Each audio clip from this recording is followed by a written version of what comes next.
Well, it costs more, first of all. Your initial investment, if you connect to a sanitary sewer, it's going to cost you less than building a new septic system. And you're going to have to service the septic system anyway every year. Just like your sewer pay. Like, so, I don't know.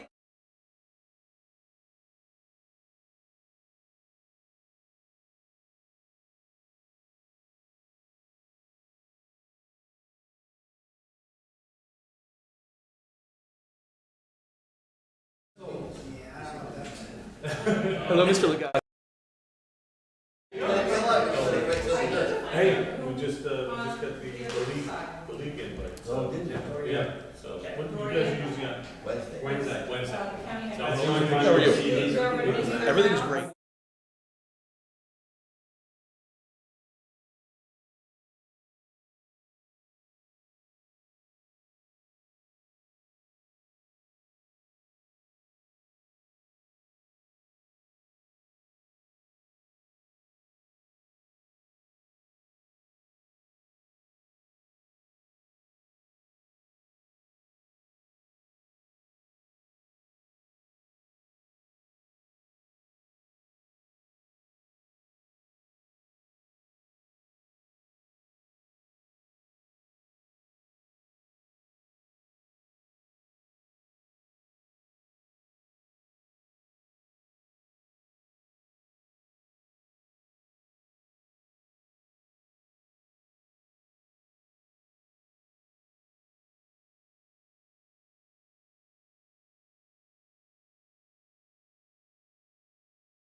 got chili for now, understood. Johnny boy. Making food.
Okay.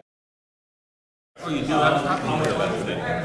No, you're gonna need it.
Gretchen, you ready? Yes, I am.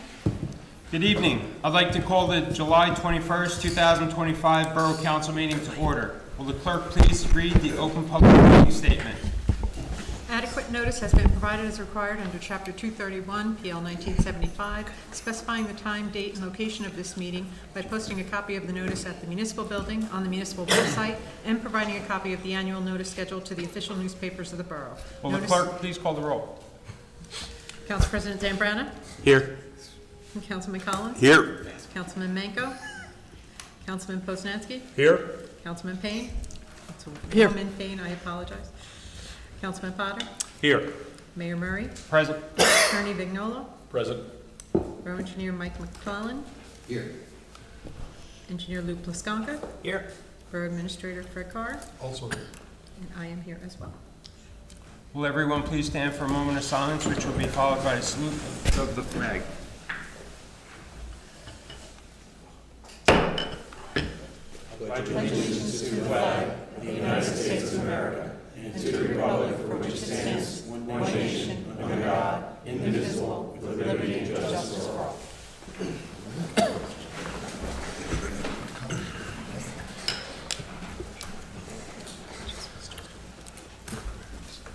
We have a presentation from the MCIA, the recycling program. Yes. Please. Thank you, Mayor. Good evening, members of the council. My name is Jim Polos. I'm the Executive Director of the Improvement Authority. It's a pleasure to be with all of you this evening. I'm here to inform you that, as you are already aware, we're beginning our new recycling initiative, beginning with the August pickup in Milltown with all of our communities. This is a new initiative for Middlesex County. We've been doing curbside recycling for some 20-odd years, I suspect, but this is a new initiative utilizing automatic side load service for our communities. The improvements are that we're going to be giving our residents more capacity, 95-gallon wheeled totes. They'll have lids, the material will stay dry. The members of the governing body and whoever may be here from Public Works will be happy to hear that. It also means that things won't be blowing all over the streets on windy days, so it'll keep your community cleaner. And again, additional capacity, much more efficient. And we believe that the level of service will improve as well because of the type of efficiencies of this new equipment. So we're excited about the new program. I just wanted to come and take a couple minutes to tell you about this new initiative, answer any questions that you may have, and we're looking forward to working with you. I should also note, your recycling coordinator has been enormously helpful, cooperative, proactive. We've had meetings with them. We've made some changes to the schedule here in Milltown, but all with their approval and, of course, the approval of the governing body. But you should know that your recycling coordinator is well qualified and doing a wonderful job representing the borough. I'm here, happy to answer any questions if there may be any. So I just have a couple. Sure. Nice to meet you, by the way. Pleasure. So what was some of the questions that I received from folks in town, in my neighborhood, or just around town is, what was the thinking behind moving it from the recycling from a Thursday to a Monday? What was that? So there was a meeting that was held with IWS as the provider. They're the vendor. Recycling, we've been doing rear load for many, many years, Yeah. and that's obviously worked. It's had its benefits and it's had its downsides. With the advent of automatic side load, the vendor has had to purchase all new equipment in order to be able to provide this service. There's actually, I think, 11 or 13 new side load trucks that have been purchased by IWS that will be dedicated to Middlesex County to create this program. So what happened is that they looked at the entire community involvement. We have about 17 towns participating. And they had to look at the schedule to determine how do they best utilize that equipment, what works, what's most efficient. So they approached the community, your community, to talk about the possibility of moving it. Because of the way that the days fall and what communities were being done, they felt that they could provide better service, more efficient service by putting more trucks here on that day versus the prior date with the rear load. So it's actually a level of improvement for the community. I think that they've also agreed to do some additional pickup for you at some of your facilities here, as you know, as their way of saying thank you for your moving of the calendar date, and it's just going to create more efficiencies for us and hopefully some more efficiencies for you as well. So another question that I also received from a neighbor of mine who lives on the other side of town is narrow streets. Mm-hmm. I don't know if you've ever been down Coolfowl. Sure. It's not a great, stretch of the road in any way, shape, or form. So the concern is how, if both sides put their recycling out on the same night, how is that going to work? Sure. And is there a possibility to get a smaller recycling bin? So the program is for a 95-gallon tote, but with respect to the small narrow streets, I should say that Coolfowl is probably not the most unique situation in all of the county. We have had this situation posed to us in other communities, and the vendor has said, look, if for some reason ASL does not work on a particular street, they'll go back and revert to do rear load in that particular area. They have what they call a mini packer that they have on basically running through the region on those pickup days. And the purpose of the mini packer is exactly for that. Also, in the event that there was a missed location, someone might have put theirs out late. Yep. The truck came through, and rather than, make an issue of it, they will just send a mini packer to go to the pickup of it. So if there is a problem with access for the ASL, they're still committed and they're still required under the contract to provide service. They'll provide the mini packer in that situation. Okay. One more question that I heard, and then it'll be my last No, question. please, that's what I'm here for. I had a resident ask if this change to the side loaders resulted in a loss of jobs, or was it just we had all these jobs open, or the county had all these jobs opened, and this is a way to kind of get around that? Sure. Well, first of all, this has nothing to do with county jobs. Okay. This is not a county program, Right. county employees. This was a bid that was put out in an open public bid fashion under the state bidding laws. IWS was a successful private bidder who received the contract. Who they employ and how they employ them and what their employment is, I have no clue about that because we're not involved with that. Okay. We only bid for the level of service that we were requiring, which was automatic side load. But again, no county employees are affected or impacted by this change to automatic side load. Appreciate it. Of course. That's all the questions that I have. Certainly. I'm the liaison to the DPW, and I work with Ralph, who you've probably spoken to. Yes. And we've met your people a couple of times. The one thing I'd just like to clarify, if it's true, I was told that every time the arm comes down at a particular household, that's a $5 charge. I don't have a problem with that, it's just I'm that's sorry, what I- every time what? That the arm comes down to pick up a container, that it's a $5 charge? I've not heard that. I don't know where that came from, sir. That's certainly not part of our contract. So our contract provides a flat fee for each home and each container at each home.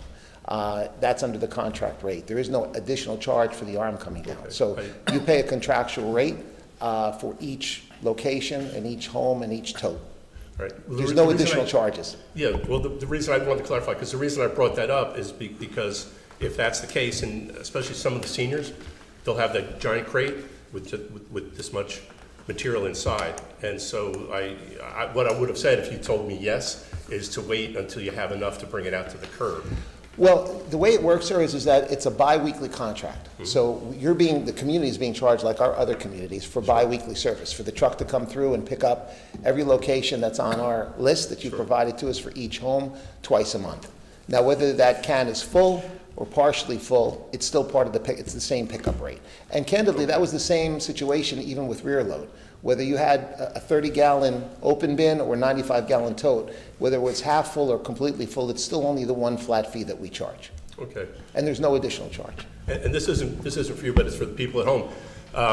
The DPW they're going to have a container at their site, and what Ralph had told me is that you guys will come on a Monday. He said on a Saturday they'll have, I guess, like half a day where people can bring the cardboard, because if people look through town, they know that how much cardboard is out there. Right. So instead of having to worry about cramming it into that container, they can bring it there on every other Saturday.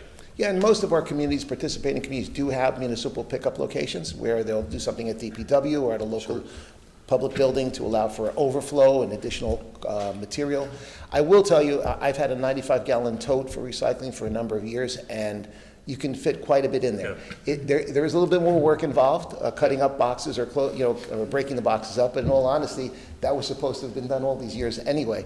But if one does that, you'd be surprised how much material can actually fit inside of it. Well, a lot of people here have been spoiled, because for the most part, the people just throw their boxes, except for every once in a while, they get a beater in the bonnet and they say, no, they need to be sliced up or whatever, but yeah. And when they were doing things like that, particularly putting them out on the streets, I'm sure that's when you got the most complaints about how filthy the streets were, things blowing all over, boxes all over. Your public works people had to go out and do extra work. This is definitely going to make a much neater, cleaner, and safer, I should say, pickup situation. We're also not going to have people on the street. There's always that fear of somebody getting hit, driving around, the people who are doing the rear load. So this is actually a much safer method of pickup as well. Okay. Thank you for being here tonight. Absolutely. Good evening. Jim, how are you? Good to see you. Good to see you.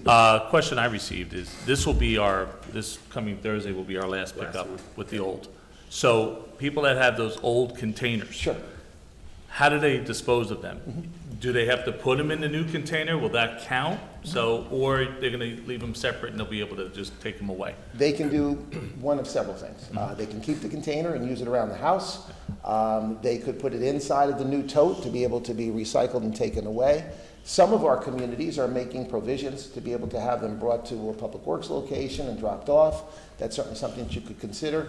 But again, the container, we're leaving the containers with the residents to make the decision of what they would like to do with them. Okay, but if they did want them, if they Put did it want into to the get picked tote? up in the next one, they have to have Yes. it in the tote for them to get, They put it okay. into the tote, it'll be picked up as part of the recycling. Okay, excellent. And so you did say Monday night we'd have, when we switch it to Monday, you have more trucks, so there'll be more than one truck coming around Milltown? I don't know how they're working that out. They're working that out with your recycling coordinator. Okay. The key is that they'll have more trucks available. Okay. Recognize too that even though it's new equipment, something can always happen. Sure. So in the past, when we were thin on vehicles for pickups, if there was a mechanical failure or a problem or a driver got ill, sometimes it would peel to the next day because there was no backup. Okay. They're happy that they're going to have sufficient backup equipment now, so in the event of a problem, they'll be able to kind of readjust and send another vehicle over here to try to ensure that we're doing the collection on the day that it's supposed to be done. Excellent, thank you, that's all the questions I I have. had a couple of questions, Jim. Yes. Are you going to favor Main Street and get it done in the First Street so that, when traffic increases by the hour, that we don't have like a lot of backups? It's a good question. I don't know if I have the answer today, but that's certainly something if your police department, you have by the way, if I can say parenthetically, you have a wonderful police department. They do an outstanding job and have a great reputation in the county and throughout the state. Between your police department, your recycling coordinator, your DPW representatives, and the councilman in charge, if you prefer for us to do that, and when I say us, meaning the vendor, we certainly could make accommodations to do that. Yeah, I think that would be advisable. The next question is, what do we tell the seniors? It's a big container, and some of them are very frail and, having less size, they're about less than 3/4 of the container, and they say they're not going to be able to get it out. How are we going to do that? I can't say for each instance for every single senior, but I can tell you that we've had many seniors that have applauded it because others have complained about the fact that the containers that they had before, when they put their paper products and supplies inside of it, when it rained, it all got wet. So what was a light container to start with, 2 days later was saturated with water and now maybe 11 or 12 pounds heavier. The benefit here is that this is a rolling cart. So if there is that additional weight in it, it's so much easier to be able to get it to the curb.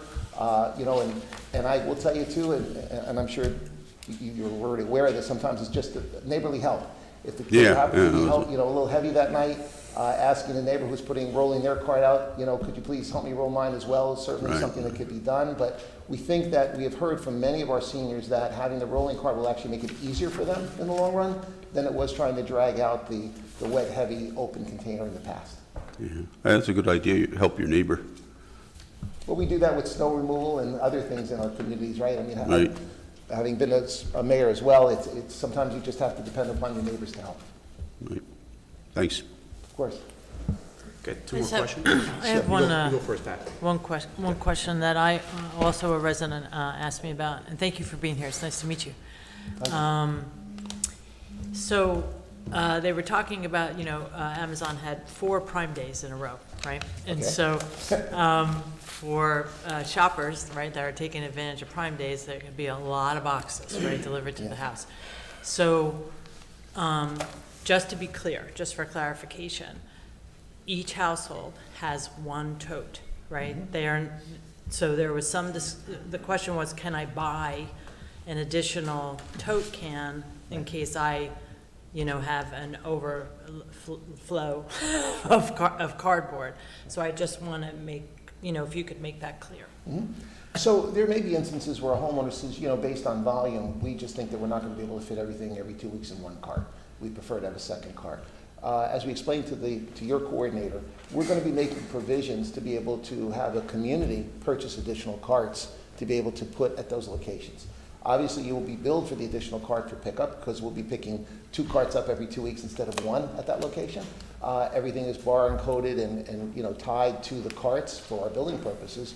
But those will be available to be able to be purchased by the town. We're just kind of working through the details of that. But yes, A homeowner could have 2 containers if they prefer. So do you have any estimate of what the cost is for an additional tote and what the cost would be for the extra pickup? Oh, the cost is the same. It's Cost is the same. It's the contractual rate. Okay. So whether we pick So up 2 then or 1, whether it's 1 or 2, it's it's the flat same thing rate. because it's one Correct. pickup, Flat but we rate don't per know the container. cost of the extra tote. Right, so no, it's not an extra charge on the bus, it's just billing twice. So whatever our flat rate is, for that home, there would be 2 bills Understood. for that would come to the town. Understood. But they have to purchase, if they were to purchase a I tote, don't know the any exact idea? amount, but I think it's sub $100. I think it's below $100. Okay, thank you. Just 2 more questions really Sure. quick. And so I'm gonna tag on to Councilwoman Payne's answer about Prime and boxes. I don't want to interrupt you, but I should have also told you, I have 3 teenage daughters. Yeah. I could tell you stories about Amazon Prime boxes coming to the house that would, you can only imagine. I know this is new. I know this process is new. What is your biggest problem so far? Is it the cardboard? We haven't had any problems yet because we haven't started the pickup. The pickup begins in August throughout the entire county. Okay. Listen, to be very honest, I think that there will be people who will be upset about the fact that they can't put anything out and just throw it to the side. Right. I can tell you that we have been fortunate in the past that the vendor has picked up a lot of things that, in all honesty, they should not have been picking up. When I started this position several years ago, the first thing I did was actually came in and rode the truck for 2 days with IWS. When you're on the back of that truck throwing recycling into the rear load, it's amazing what you see that people consider recycling that really isn't. Yeah. So we have had the good fortune of a lot of that being picked up. This does containerize it. This does compartmentalize it quite a bit. But at the end of the day, a cleaner community, a safer community, for the vast majority of people, much more capacity rather than a 30-gallon barrel and 95-gallon tote.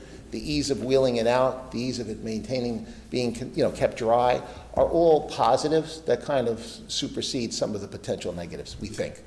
Last question. How early does pickup start every day?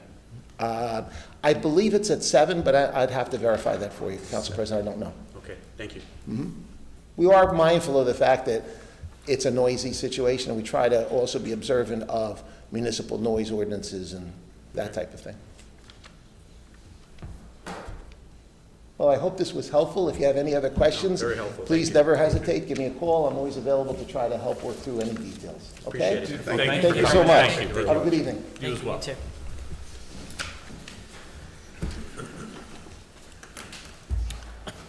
Now is the time for public comment limited to the resolutions on the agenda only. If you wish to speak, please step up to the microphone, state your name and address for the record. Again, this public portion is limited to the comments only on the resolutions listed on the agenda at this time. There will be a 5-minute time limit set forth by the rules of council. If someone raises their hand, please step up to the microphone, state your name and address for the record.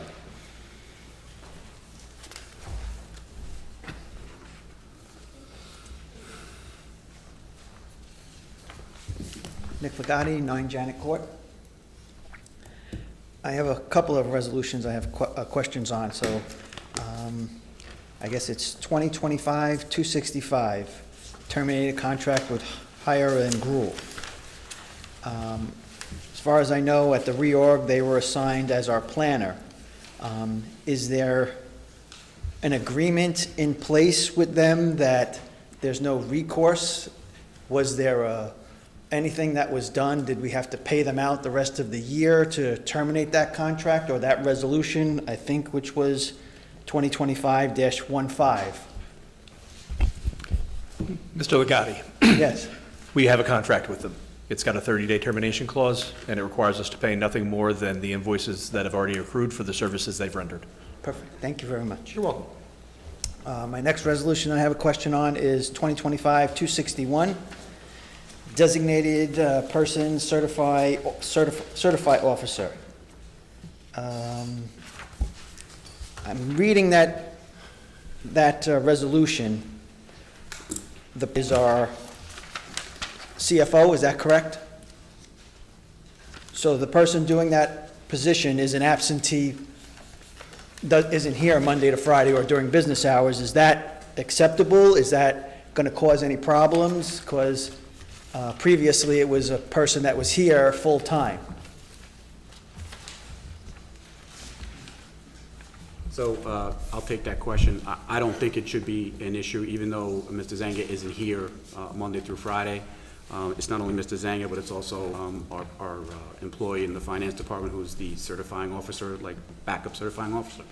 And of course, we needed to find somebody because our former borough clerk, who left to find another job in North Brunswick, she was a certifying officer. This is just replacing that and making sure we have a backup. And there's no additional cost or payment for doing that service? Nope. Thank you very, Just naming somebody. thank you very much. And the last one I have a question on is Resolution 2025-260. In reading that ordinance, it looks like we're contracting out our crossing guards. I know that's a hard thing to get crossing guards. I know it is a very, very stressful thing. But my question is, does anyone know currently per year what it costs us to provide crossing guards at this moment? Based on that ordinance, it's going to cost us $160,000 for the first year and $164,000 the second year. Does anyone know currently what we pay the whole, I'm guessing that includes uniforms, whatever else, equipment they need, and things along those lines? So again, I'll take that one. I could probably give you a better answer tomorrow, after we have a finance meeting to go over the 6 months actual versus budget for 2025. This is something that actually came up over 2 years ago by our police chief as something that we needed to look into because, yeah, we have a problem. We've had a problem, like many towns, finding crossing guards. And so what ends up happening is we end up putting a police officer there instead. And you're taking a police officer out of a duty that, might not be the best fit for them at that point. But I could tell you after tomorrow what it is. I appreciate that. The only reason I ask is that I'm sure somebody has done their I hope somebody has done their due diligence. Yep. And I don't know if an increase in paying our crossing guards would help that, as long as the cost was not anywhere near. If you're close to the 160, I think you're better off contracting it out. The one thing that this will do is to make sure that we have a crossing guard at whatever location is needed, which was not always the plan in the past, what happened in the past. And if for some reason there is not a crossing guard there, this company will be paying the borough. So. Okay. Yep, and Nick, also just to add, the research by the chief was exhaustive, and we met with the Public Safety Committee more than once to discuss this, and we looked at costs and benefits and the cost of overtime to have police officers staffing the crossing guard positions. And I can certainly say with great confidence, this is the right thing to do. That makes me feel a lot better. Thank you very much. Thank you, guys.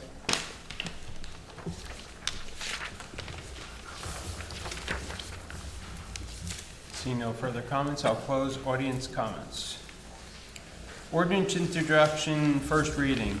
This is an introduction on ordinance 25. Minutes? Oh, I'm sorry. Okay. Apologize. May I have a motion to approve the minutes from May 12th, 2025? So moved. Second. Do you want to take roll? Or, If you want, otherwise we'll just do it all in favor. okay. And then may I have a motion to approve the minutes on May 28th, 2025? So moved. Second. All in favor? Aye. Aye.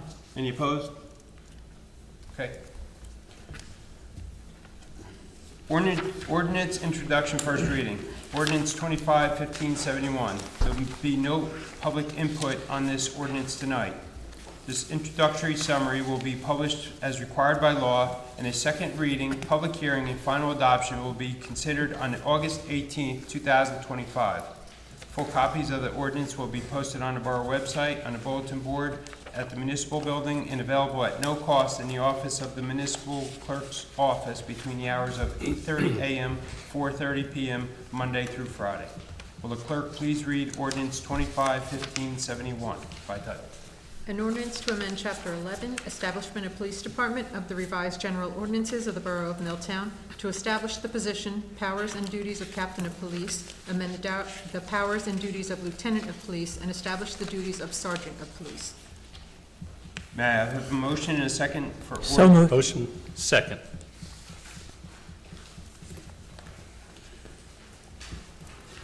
I have a motion made by Councilwoman Payne, seconded by Council President Zambrana. Is there any? That's Poznanski. Oh, I'm sorry. Poznanski, sorry. Are there any comments? Seeing none, will the clerk please call the roll? Council President Zambrana? Aye. Councilman Collins? Aye. Councilman Manco is absent. Councilwoman Payne? Aye. Councilman Poznanski? Aye. Councilman Potter? Aye. Motion carries, Mayor. Thank you. Ordinance public hearing, second reading. The following ordinance was introduced on June 23rd, 2025, published in accordance with the law. If any members of the public wishes to comment on this ordinance, they may do so after reading. Will the clerk please read ordinance 25-1569 by title? Ordinance to fix and amend salaries and wages for Milltown Borough employees to include full-time apprentice linemen. May I have a motion and a second, please? Motion? Motion, second. I have a motion made by Councilman Collins, seconded by Councilman Potter. I will now open up the public hearing on ordinance 25-1569. Please state your name and address for the record. These comments are limited to the ordinance only. Seeing none, I'll close audience comments. Is there any council comments?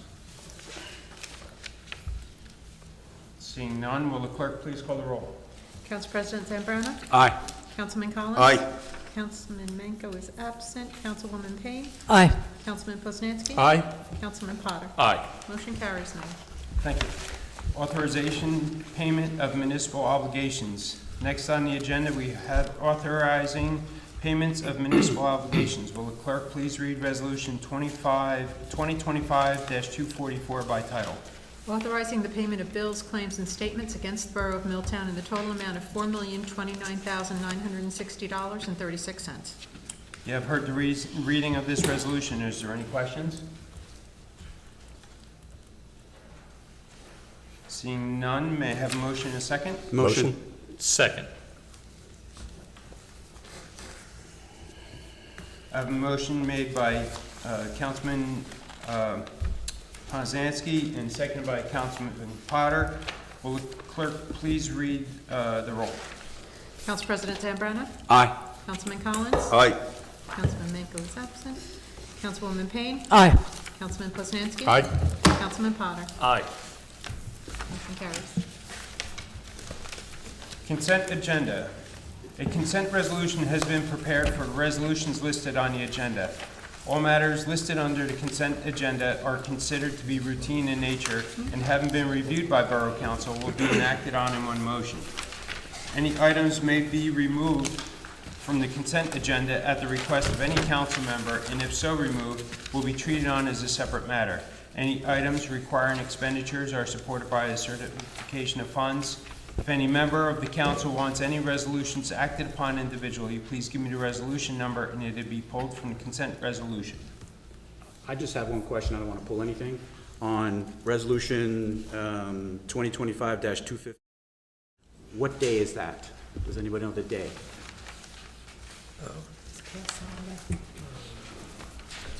This past Saturday. This past Saturday? This past So Saturday. passed. Got it. I have two I'd like to pull.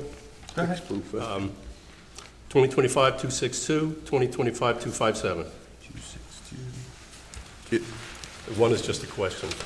Yes, I'd like to pull 258, 2025, 258, 2025, 259, and 2025, 260.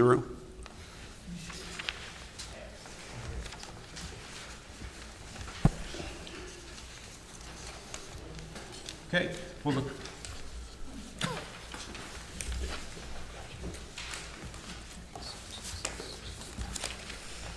And then, let's see. 1, 2. Okay, will the clerk please read resolutions minus 262, I'm sorry, 257, 258, 259, 260, 260. Sorry. And 262. Yep.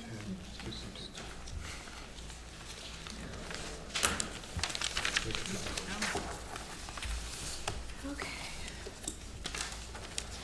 A motion on the consent agenda, Mayor? Or, no, I'm sorry, I have to read the resolution, it helps. Sorry about that. Whereas pursuant to the rules of council, the council may establish a consent agenda for any regular or special meetings upon certain conditions, and whereas each of the following resolutions presented before the Borough Council at its July 21st, 2025 regular meeting appear to have the unanimous approval of all members of the Borough Council. Resolution 2025-246 through 256, and Resolution 2025-260 and 61, Resolutions 2025-263 and 264, and 265. Now therefore be it resolved by the Borough Council of the Borough of Milltown that each of the above listed resolutions be approved and adopted by the Borough Council with the same legal effect as though each was read in its entirety at the July 21st, 2025 regular meeting and adopted by separate vote. May I have a motion and a second to approve minus all the pulled resolutions, please? So moved. Motion? Second. Thank you. I have a motion made by Councilman Potter, seconded by Councilman Poznanski. Will the clerk please call the roll? Council President Zambrana? Aye. Councilman Collins? Aye. Councilman Manco's absent. Councilwoman Payne? Aye. Councilman Poznanski? Aye. Councilman Potter? Aye. Motion carries, Mayor. Thank you. Will the clerk please read Resolution 2025-257? Authorizing payment number 4 for the contract with Core in Maine for the water meter replacement project. What's the pleasure of council? Make a motion that this resolution be adopted. Second? I have a motion made by Councilman Potter, seconded by Councilman Collins. Is there any questions or comments? Yes. The meter replacement, are people being shut off? No. Mr. Carr? Are they Not going, yet. are they going to be shut off? Yes. I'm going to make a suggestion because I live in this town and I do. care about these people and I understand that a lot of people have not contacted, but I'm also thinking of my 90s, I won't give his age out, friend who's scared and he has not applied. And I will go personally to people's homes to get them to sign up for this. I don't want to see anyone's water shut off. Councilman, I agree. I don't either. But if you'll remember, I've been up here for probably 2 months, sending emails to the council with a list of people asking department heads and council to talk to your friends and neighbors, understanding that they're concerned. Councilman Manco just recently spoke to a lady who was concerned about her home and her heating system. I had spoken to her and emailed her a number of times. He was able to convince her that this is just a replacement, it's not going to damage. So if you have that ability to reach out to the 200-some people who have not yet answered the mail, sir, please do so. But we have not yet turned off any water, but the council has indicated that we need to take action eventually.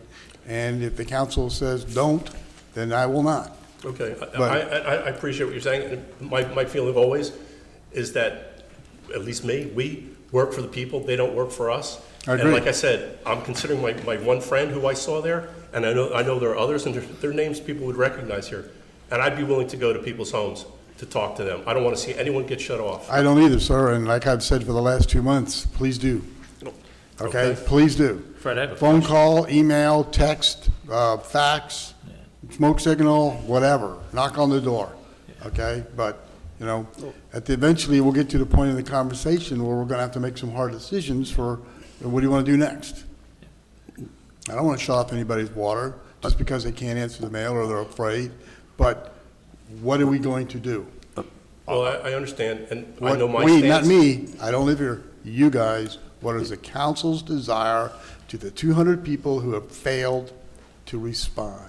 Well, Fred, I would like to know who on council actually is the one pushing this, because so far as I know, it did not come Well, as you a know, council decision to say, you're going to shut off people's water.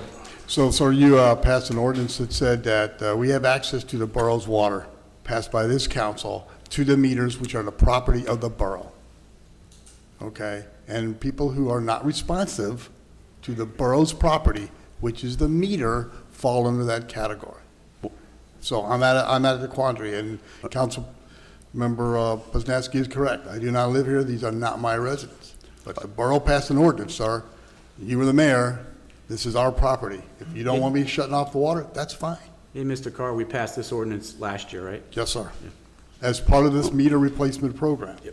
If we want to replace the meters, we want to use the grant, we want to properly account for the water flowing through the town. We've had numerous conversations where we have 20 million unmetered gallons of water, which is money flowing through somewhere that we can't have control over. Then I ask you again, whatever the council would like me to do, mayor, council, I'm good with it. Did we recently hire a meter reader? Did we what? Did we recently hire a meter reader? Yes, we have a part-time meter reader, correct. And what will they do if all the meters are not having to be read anymore? What is that position then? So we still have electric meters that we now. have to read manually. So he's a part-time meter reader, only works a couple of times a week. And we've probably gone through half a dozen, if not more, meter readers since I've been here. But I'd like to make a motion, we don't shut off anybody's water right away, and we institute a fine system. And this way, if they don't want the meter replaced, they'll have to pay, $50 or $100 a quarter extra. Well, there are opt-out programs in other towns I've looked into. And I understand these people's concerns, but I also understand that I don't want to have water shut off from my neighbor. That's what I know. So I totally understand that. And the council chose to replace the meters of the town. There is no opt-out provision. Now, if we want to opt out or fine people, that's a council conversation. That's not Fred. Well, in water payments, people that have water, is it true that it's over 10% of the people in town do not pay their water bill? 12%, sir. Okay. What do we do with them? Well, people who don't pay their water bill on time, okay, they go to tax sale. Okay, and we get the money at tax sale. So, Councilman, we've had a probably conversation at other times. You don't pay your taxes in a timely manner. You don't pay your water bill in a timely manner. The borough will get their money at tax sale. The difference is you're going to pay 18% interest on a late payment for somebody to buy the lien on your water bill, which is, yes. So I ask the council again, decide what the council would like to do, and I, as your designated representative, will fulfill your actions. Fred, when's the contract up with the installation? Core and main? Yeah. Well, at the end of this summer. The end You of know, summer. they're gonna start, as we said a couple of months ago, they're gonna start winding down their abilities to have staff here on a daily basis based on a dwindling demand of appointments. So instead of having a person here with 5 days a week of appointments, they'll go to 4 or 3. For all intents and purposes, we can just do this forever, and just as they go to other projects and go to other towns, and then we'll be able, then our choice will be to do the best we can when that person becomes available. But eventually they will quit. Well, we have a water department here. You have 3 people. We have a water department here. Can they Yes, sir. not do that? Can they Yes, not sir. do those installations? Yeah, Don and Ian did about 50 installs all of last year, plus water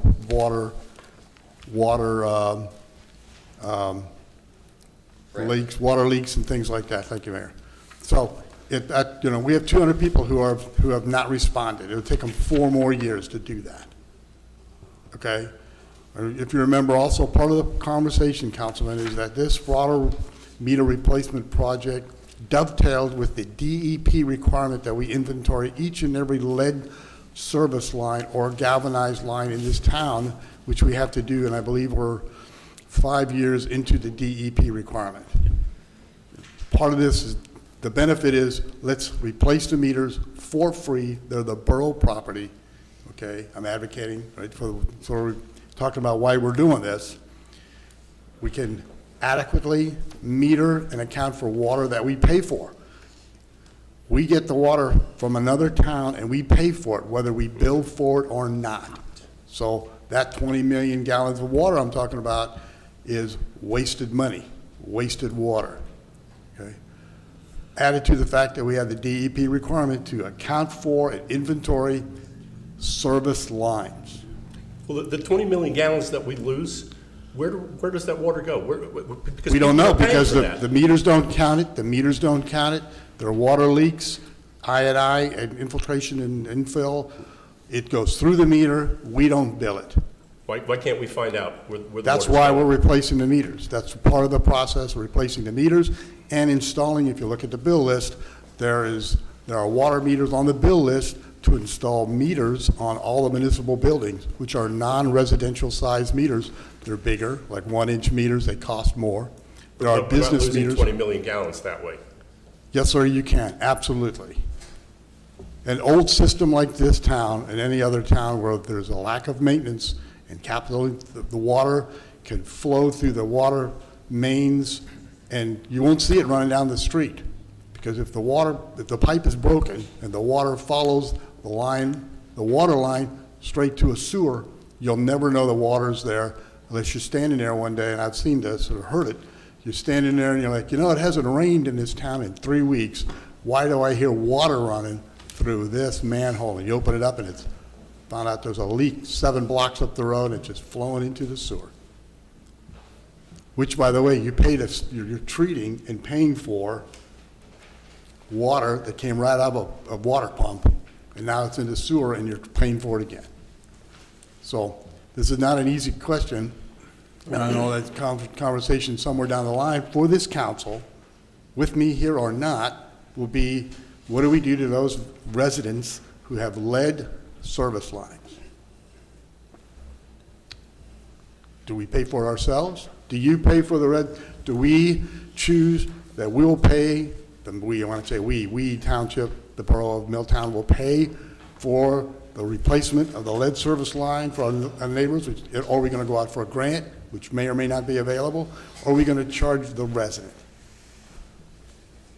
Are we going to put an assessment on that resident's property as a special assessment? He does it, we pay it, we get a hold of Mike and Lou, they tell us what the price is, we replace it through an open bidding contract, they send us back the bill. I'll practice a little law here, Peter. We put a special assessment on that person's property, and they give them the easy payment plan for the next 10 years, let's say, and they pay it a little bit every year. We send them a bill, no interest. That's a decision at the council level. If they sell the house, they come clean at the selling of the house. It's part of the closing documents in your HUD-1 special assessment to the Borough of Milltown. Those are decisions that have to be made by this council, not by Fred or Peter or Lou. Not an easy question. Don't think I'm pushing back, but I'm saying that we're trapped in a tough situation and the decision has to be made. And right now, council's indicated they don't want me to shut off any water. We keep working at it. We're doing that. We haven't shut off anybody's water. So, Mr. Carr, what would, if we took that list, which 3 people should drop off that list because they're in my neighborhood and I talked to them today, so it's not like 205, now it's like 201 or 202. We're really moving now, and then you Yeah. got one from Gary, that's a If we take 200. that list, Hot dog. and we have our folks in the Borough Tax and Collection Department and divvy it up, a third, a quarter, whatever, and see where we are, by the next Borough Council meeting, is that a plan, just to see? I mean, they're doing that right now. Okay. That means that Kelly and the ladies and anybody who knows anybody are trying to reach out to people and call them and talk to them and answer their questions. I have any of a number of people still who call and leave voicemails on my phone in my office, though it says call the 800 number. Yeah, It doesn't yeah. say call Fred. Yeah. But they call me anyway. We Yeah. forward them into Kelly and the ladies, and they reach out to that person to answer their question. I mean, So I would think at some point, in the very near future, that we would try not to turn anybody's water off, but you will be receiving a surcharge of some sort we gotta move on. We can't continue to do this. I mean, this is gonna hold up the entire project. The It will hold up the finalization. project, and it will endanger our grant. Exactly. I mean, we have $2 million grant, we need to Yep. close it out. Yep. I don't think it's gonna cost us $2 million, okay? Our estimates were not that, we can still replace water lines, or use it to replace, use the grant money to replace the lead lines if And the that's- council so decides, but we have to make that's- some decisions. And that's a nice thing that you brought up. This isn't just a smart meter replacement project, it's a smart meter / identifying whether you have a lead line service or not, which. It's all part of the project, It's all yes, part of the sir. project, yeah, so. I will tell you that we're much, because of this water meter replacement project, we're much further ahead than other towns Yep. in the state of New Jersey. Yep, okay. Fred, have all the borough buildings had meters installed on them yet? Not yet, sir, no. I'm sorry? No, sir. Have any? They have not. We Is just- there an I just saw the bill for the bigger meters, just this bill cycle. So whether those meters have been actually installed in this building or not, for instance, or at the pool, or the Public Works, I do not know. Is there an anticipated date or no? I don't, I know it's gonna happen, but I don't know when the specific date is for that installation. Mike, unless you were out there? Separate prices had to be obtained for those meters because they're larger than the size that was specified. And they've been provided prices, we've reviewed them and recommended that they be added by change order to the contract. You have, if you remember, you have a contingency built in, and that's just for. So it's probably imminent in the next 30 days, I'd say.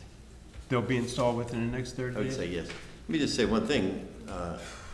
This is not something that's easy for Fred or us, but the number dropped almost 200 in 1 month. So you're making very good progress in terms of these schedules. Okay, so it seems to be working. Thank you. But again, if anybody's out there listening and you know somebody on the list, call them. Right? Don't make me sick Don Herman on you. Councilman Collins, did you have any more questions? You look like you had another question. Like Mike was saying, the meters are very expensive, I guess, for the different buildings, so I guess we're gonna have to capitalize that over the water meter budget, right? No, sir, it's it's a contingency part of the built in. contingency. So we have in the project of about $1.5 million, a contingency built in for these kinds of things. Another one of those contingencies built into this, I go into your house, we put the wrench on top of that water pipe that nut hasn't moved since the flood, and I'm talking about the big one, not the one we had here. And it breaks the pipe, it splits it, we have to fix it. It's contingencies built in to replace that pipe and fix that. Okay, Okay. thanks. Okay, seeing no further discussion, will the clerk please call the roll? Council President Zambrana? Aye. Councilman Collins? Aye. Councilman Manco is absent. Councilwoman Payne? Aye. Councilman Poznanski? Aye. Councilman Potter? Aye. Motion carries. Thank you. Will the clerk please read Resolution 2025-258? Authorizing sale of surplus borough property by use of online auction pursuant to NJSA 4812-13. What's your pleasure, council? Make a motion this resolution be adopted? Second.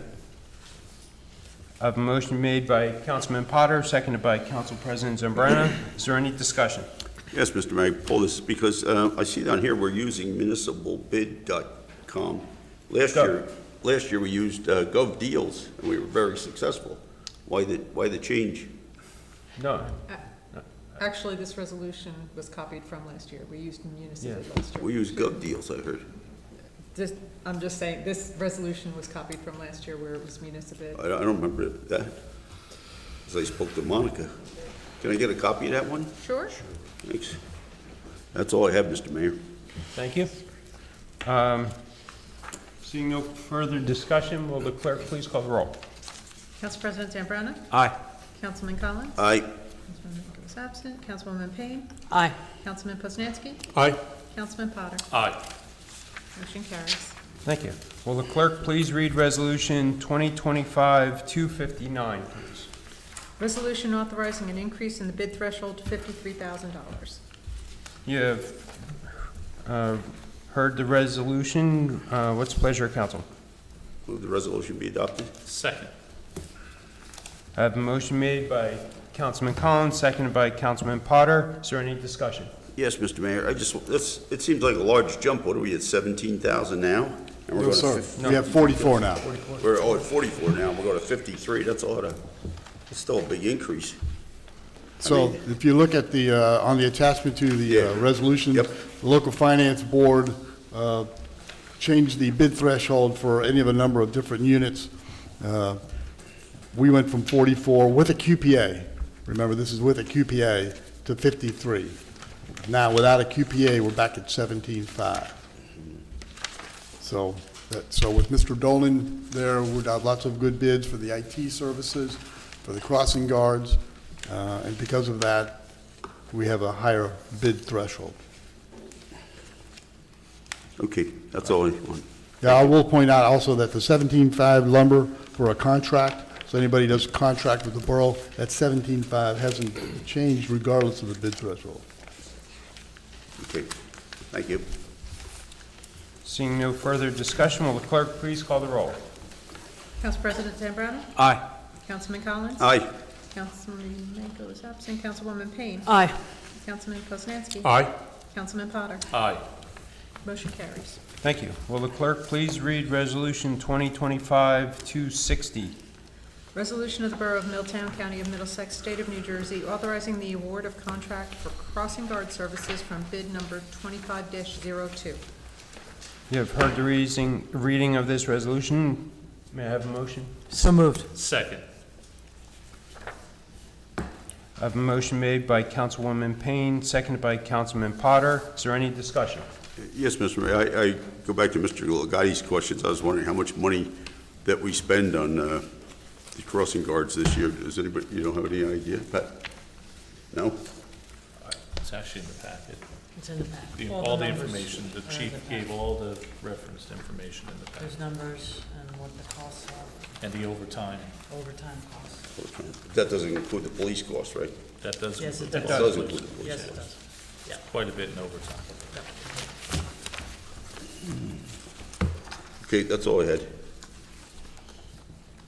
Seeing no further discussion, will the clerk please call the roll? Council President Zambrana? Aye. Councilman Collins? Aye.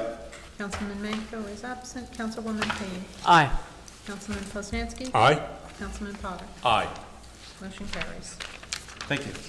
Will the clerk please read Resolution 2025-262? Appointing Dawn McDonald to the title of part-time clerk 2 in the Business Administrator's Office. You heard the reading of this resolution. May I have a motion? Motion. Second. I have a motion made by Councilman Potter, seconded by Councilman Collins. Is there any discussion? Yes, I have some questions for Mr. Carr. Yes, sir. What department are we hiring the clerk for? The title is clerk 2, but she's working in finance with my office, helping Stephanie. Okay. What is the job description? It's, I understand clerk 2, but what is the description? What, So, I'm sorry? have you been in my office lately, sir? Yes. Okay, so, other than Stephanie in there, we're surrounded by paper that we need to get a grip on, and Dawn being a former clerk with the recommendation of Joe Zanga to come in and help my office and get control of some of the paper that's in there and file it. We have 3 years worth of purchase orders in 3 different filing cabinets that need to be filed away. It's beyond the ability of one person. There are probably, if I could, in my office, if you just go into my office itself, I have not had the chance myself to go through any of the piles of paper that are across, that are on the dais or on the bookcase. And they have, other than occasionally when I've moved them back and forth in the last 18 months, haven't really done anything with them. In fact, that office looks, except for what's physically on the desk myself, looks a lot like it was when I walked in on the 4th of January of last year. Well, we've had the clerk that's there. I suppose we still have Suppley Clooney to an extent. She's an auditor, sir, we're looking for, so we still have Suppley Clooney. Michelle Swisher still comes in. You'll see the bill list, there's about $3,000 on there and they do the bank reconciliations versus what we pay and what's on Edmunds. We have about 25 different bank accounts in the borough, and she balances those bank statements. Her job is not to get control of the paper in my office.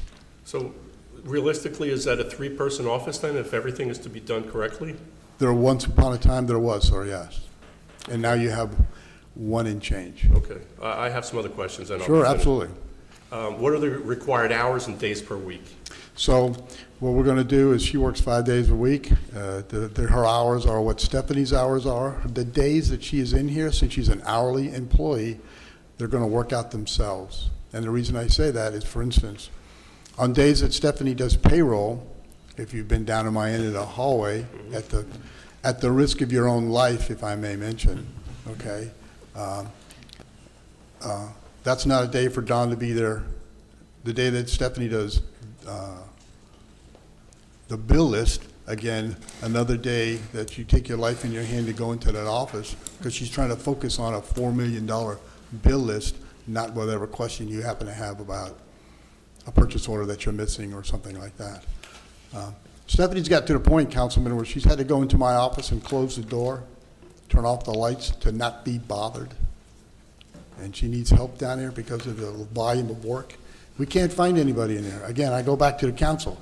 You know somebody with finance experience that would like to work for the borough, send our resume. We'll hire them in a heartbeat if they meet the qualification. Well, I understand she needs help because I do Yes, talk to and her. that's why so Dawn, being a former clerk and being a very capable individual working in South River, her job is decreasing there, and Joe Zanga recommended that if we need some help here to hire her, and that's a fine plan.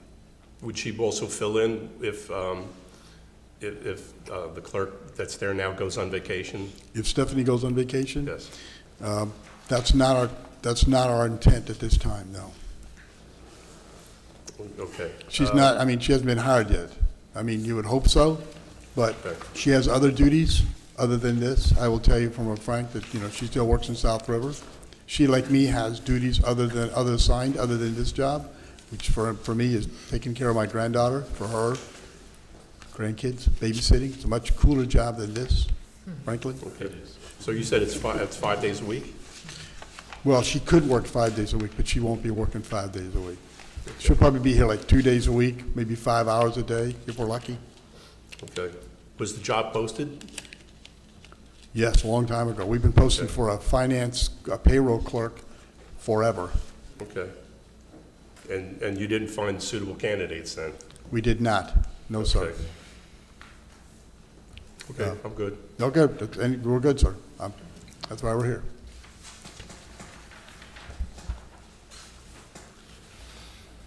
Seeing no further comments, will the clerk please call the roll? Council President Zambrana? Aye. Councilman Collins? Aye. Councilman Nichols absent. Councilwoman Payne? Aye. Councilman Poznanski? Aye? Councilman Potter? Aye.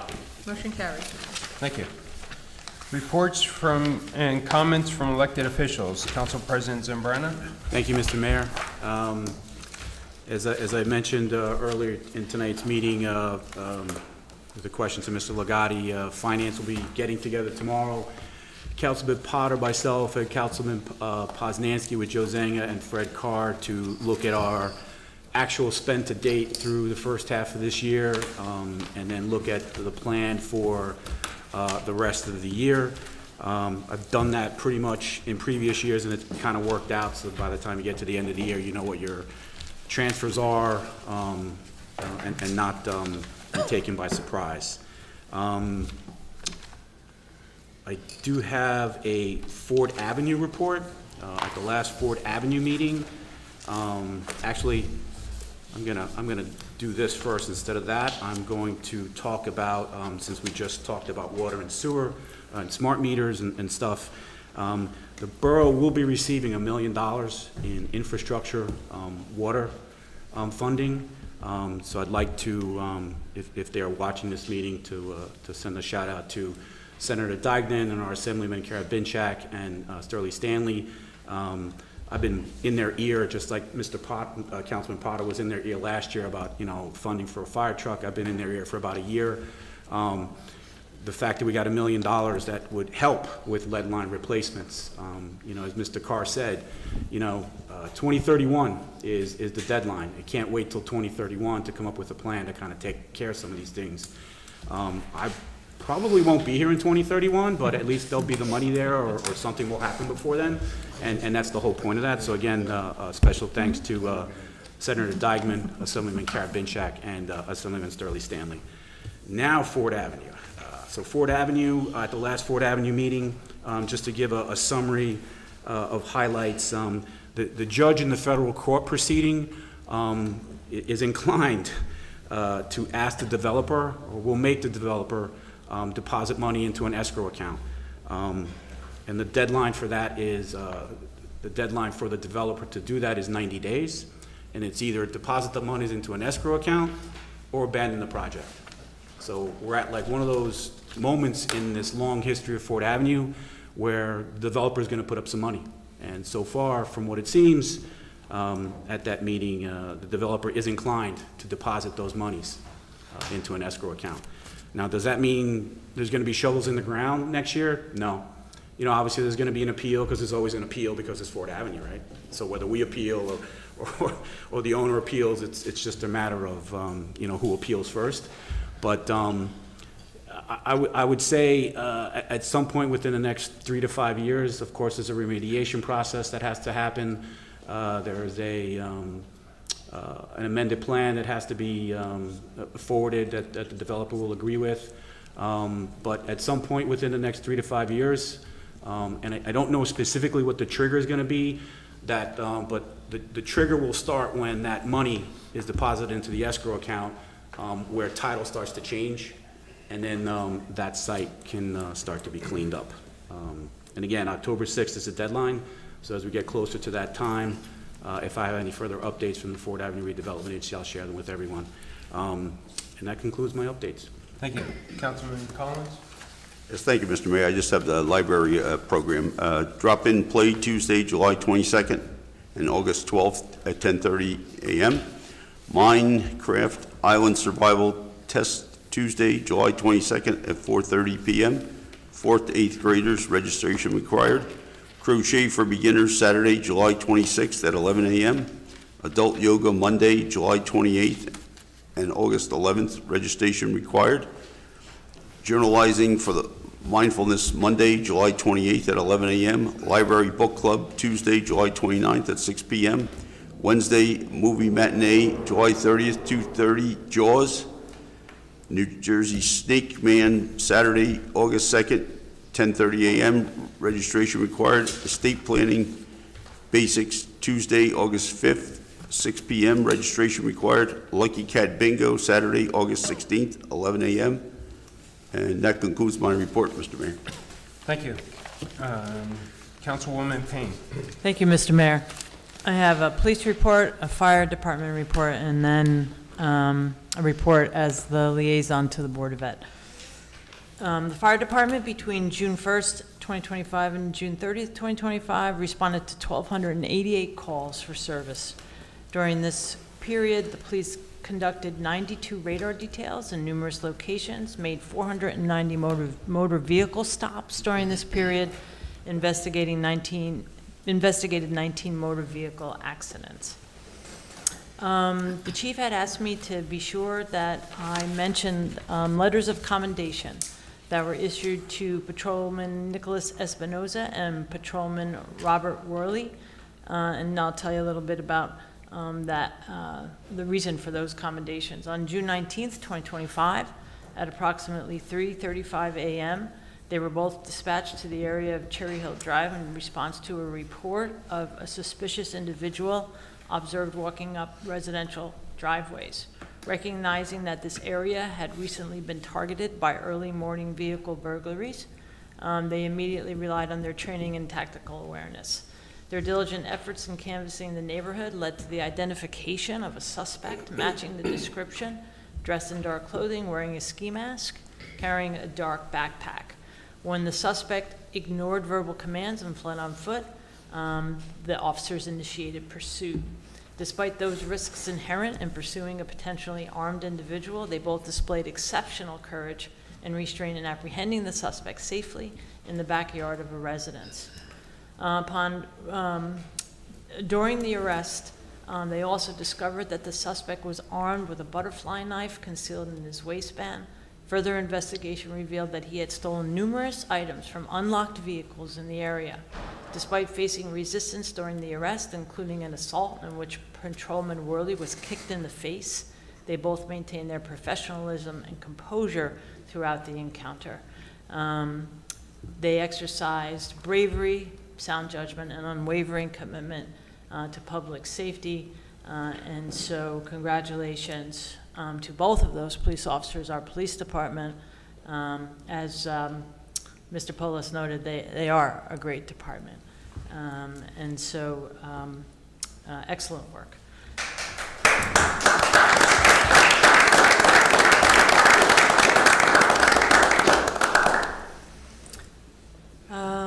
The fire department report.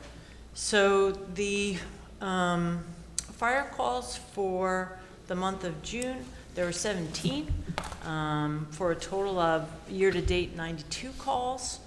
Total number of incidents, 378 so far this year, and 3,262 year-to-date. There were a few notable calls in the neighborhood on Richter, one in North Brunswick during 4th of July activity. The chief just, of course, wanted to make sure that he mentioned that there was a tremendous amount of prep by the Milltown Fire Department for 4th of July. And in addition to that, handling some of the fires around town. And so they had a very busy month. They did their annual training in terms of a drafting drill on water, for water rescues, and did, of course, their regular vehicle and equipment maintenance. And of course, always asking for volunteers. So I attended, as the Board of Ed liaison on behalf of the council, I attended a Community Relations Committee meeting on July 16th, last Wednesday, and where I met the new superintendent for the district, and his name is Steve Wisniewski. And Dr. Wisniewski is leaving his position in Robbinsville. That's where he was an assistant superintendent, and I believe September 1, I think, is his start date. So there are a lot of issues that were discussed. The district comprehensive equity plan that included targeted areas for professional development for our teachers and staff. They talked a little bit about continuing district discussion series, which sounds like that will happen in the fall. So I asked to be invited to those meetings. So, of course, we'll see how the new superintendent wants to, what programs, obviously, he wants to continue. But one of the things that I wanted to make sure that I shared with the council, in light of some discussions that we've had publicly here at council meetings, was that I mentioned about some of the conflicts in the calendar, with our meetings and their meetings, and the willingness by, my understanding, the willingness by the council to switch some dates so that we're not always meeting on the very same dates every month. And so I suggested that, with new leadership in the district, that, we were certainly willing to have conversation with them to discuss calendar issues, to which the outgoing superintendent informed me that they don't have any other option, and they are not willing to change the dates. So to that, I said, well, we are, and we'd like to have that discussion. And then the other issue that I raised was also another topic that we've talked about briefly, and that is for the Board of Education to televise their meetings. And so, I said how we do that, and we post our meetings, on YouTube, and, it's all, very convenient for people that may not be able to attend in person and can watch it at a later time, and transparency and all those things. And the Board of Ed president said that in response to my suggestion of having some conversation about that, he said they don't do Board of Ed meetings for the public. They meet to do board work.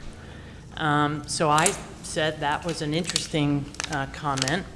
And I said, well, you know, when I was elected to the Board of Ed for 2 terms and being an elected councilwoman here in Milltown, my primary function is to serve the public. To which he, you know, insisted that there was no legal mandate and they were not willing to entertain the idea, at least last Wednesday, about televising their meetings and posting them on YouTube. I did just a little sort of mini research project. Robbinsville, where the new superintendent comes from, they televise their Board of Ed meetings live and post those meetings on YouTube. So, you know, things may change with new leadership. So the superintendent also sent a letter to the mayor and I, email, like his kind of I am here, kind of welcome email. And the one thing that I forgot to mention, thank you, Dave, National Night Out is Tuesday, August 5th from 6 to 9 p.m. We think it's at the American Legion, but stay tuned. The chief, I had asked the chief at the beginning of before the meeting began, if he would send out a civic ready notice. He will, as that date gets closer, but that's coming up upon us, so I encourage the residents to come out. That's a really great night. And that concludes my report. Thank you, Mr. Mayor. Thank you. Councilman Poznanski. Sure. I will do my report. I'm going to bring a concern that I have first. It's a procedural issue that I see. And I see in our agenda template for tonight, the change that was also in the last agenda. What I do know is that our bylaws, which follow Robert's rules, stipulate that we follow the agenda as it was created. There's absolutely no deviation except by a majority or 2/3 vote by the council members. Any change going forth is a breach or violation of the law. According to Robert's rules, only council members may amend the meeting agenda template. So placing council comments with the reports, it's a breach of our bylaws, and it needs to be changed.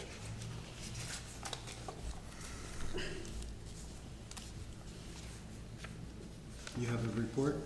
Yes, I have a report. Thank you. Okay. I'm going to talk about the old DPW site. John, what Councilman Collins had brought up before, he contacted GovDeals, and a representative came and spoke with us. I realize there's a different auction group, but I'm just bringing this up because we did have a person come. We got into the old abandoned garage, and it's filled with a lot of sellable items. I don't know if the other auction group is looking into that. We have all the derelict vehicles, metal containers, and I just want to give credit to Councilman Collins for bringing that up. And also, I'm thankful that the representative came from the county tonight, talking about the recycling bins. Because it does begin on August 11th. The last pickup will be August 4th. And I've had a lot of people contact me because here in our reports, Ms. McCarthy has me listed as recycling. A lot of people have contacted me. That's part of Public Works, but people have been contacting me because they haven't gotten their containers. And a lot of people are complaining. So actually, I have a meeting set up for next Tuesday at the Senior Center. And if anyone here on the dais would like to join me, this will be the last time that we speak about it. People are still confused. If everyone was out last, at least in my area, last Thursday, most of the new containers were in front of people's homes, and they did not pick them up. And people aren't quite getting the message. So like I said, I'm going to have a meeting next week, and that'll be it. And I have to go into something else. It's for the senior center. It's we had applied for a CDBG grants, and I'm very disappointed to say we did not receive any money this year. The application came in late, and I believe there are 18 other municipalities, and everyone got one except for one. They had not applied. And last year, I believe we received almost $60,000. And it's an easy grant to get. I was trying to get windows for the seniors this year because they're very leaky and drafty. The grant is an easy one. It's low-hanging fruit, and it's a shame because it's like setting your tax dollars on fire. And that concludes my report. Thank you. Councilman Potter? Thank you, Mr. Mayor. First of all, coming this Thursday to Milltown is the mobile DMV at the Senior Center from 9 to 2.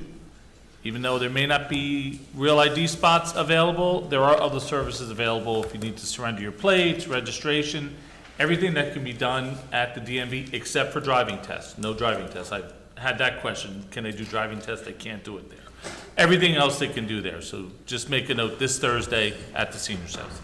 From the Milltown Recreation Department, Albert Avenue Camp kicked off Monday, June 30th, and it's been a fantastic start. The kids are having a blast, and all of our trips have been a big success. We're now gearing up for our exciting year-end Carnival Day celebration, so stay tuned. Milltown Borough Pool, August family memberships open this week. Don't miss your chance to enjoy the pool for the final month of summer.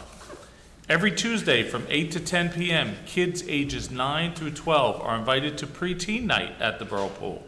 Admission is just $5, and the snack shack is open.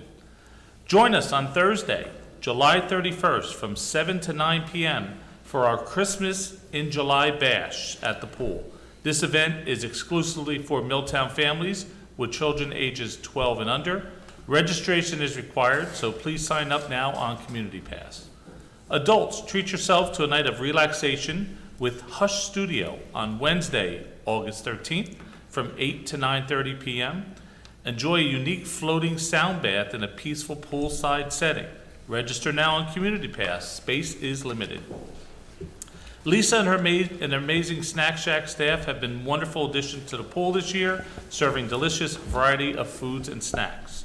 The Adult Co-ed Softball League Championship game took place on June 26th. It was an incredible night of competition. Fall registration opens soon. And after a weather delay, Splash Squad officially began on Friday, July 19th. There's still time to join. Registration remains open on Community Pass. The Adult Yoga and Beach Volleyball programs are having a fantastic summer. Thank you to all the participants for making the programs a great success. Celebrate your summer birthday at the Milltown Borough Pool. Contact the Recreation Department to check availability to reserve your date. Swim lesson registration is now open for our second swim lesson session, running July 28th to August 8th, Monday through Friday. Register now on Community Pass. Last call for the musical theater mini camp, multi-sport camp.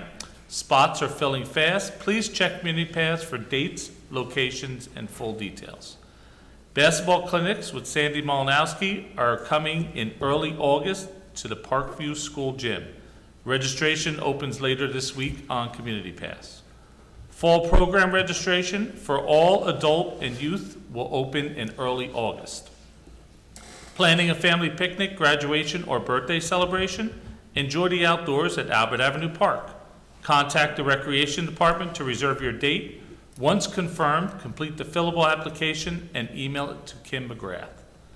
Please be sure to visit our Recreation webpage to familiarize yourself with upcoming programs and help us to continue to make Milltown Recreation a community in motion. For the Milltown Planning Board, the last meeting occurred on July 9th, and if needed, the next meeting is scheduled for August 6th.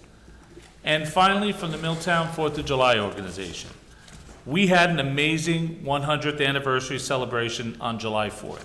A special thanks goes out to our DPW, utilities, police, fire, county fire marshal, rescue squad, borough clerk's office, our sponsors, participants, residents, spectators, vendors, and all of our volunteers for their efforts in making the day a success from start to finish. I would also like to give a heartfelt thanks to our 4th of July committee for their hard work and dedication, and to our families for their patience and understanding. I always say it takes a village to put on this event, and I would like to call out the names of our committee members. They are Russ Einbinder, Neil Murata, Mike Finch, Denise Finch, Debbie Miller, Charlie Miller, Christine Potter, Russ Tangen, John McNamara, Terry Walsh, Laura Kahn, Jason Kahn, Rob and Sean Schaffhauser, Melissa Elmeyer, Lacey Earl, Jackie Young, Garrett Conger, Dave Pearl, Ben Freed, and Ray Grolick Jr. Please join me in giving them a round of applause for their incredible effort.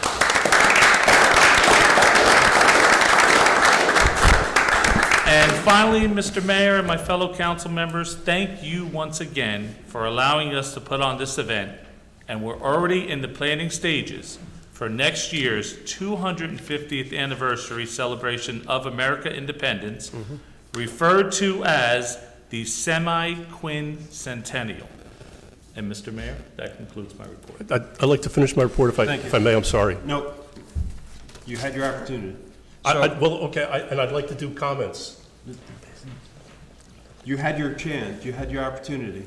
So I didn't have my opportunity to do comments because You what I did. brought up is lawful if council goes along with that, and council has not gone along. It doesn't change the law. Okay, so now I'm going to correct you with this. So Are you going to correct me? Okay, go ahead. Yeah, so first of all, since I do not do the agenda, this is something that council decided, and you, as long as the rest of the council members, approved this in January. We did not approve the change that was done last meeting. Well, I'm sorry, No, I do it was- not create the agenda. So I That's do right, not, and council did not approve changing council comments with the reports. it's okay. You're not correcting this, sir. I don't create the agenda. That's right, you don't. You're right. So the agenda is wrong. I pointed it out, and we go forward differently from tonight to the way it was two meetings ago. That's how it goes. No, it doesn't. Yes, it does. Mr. Vignola, do you have any report?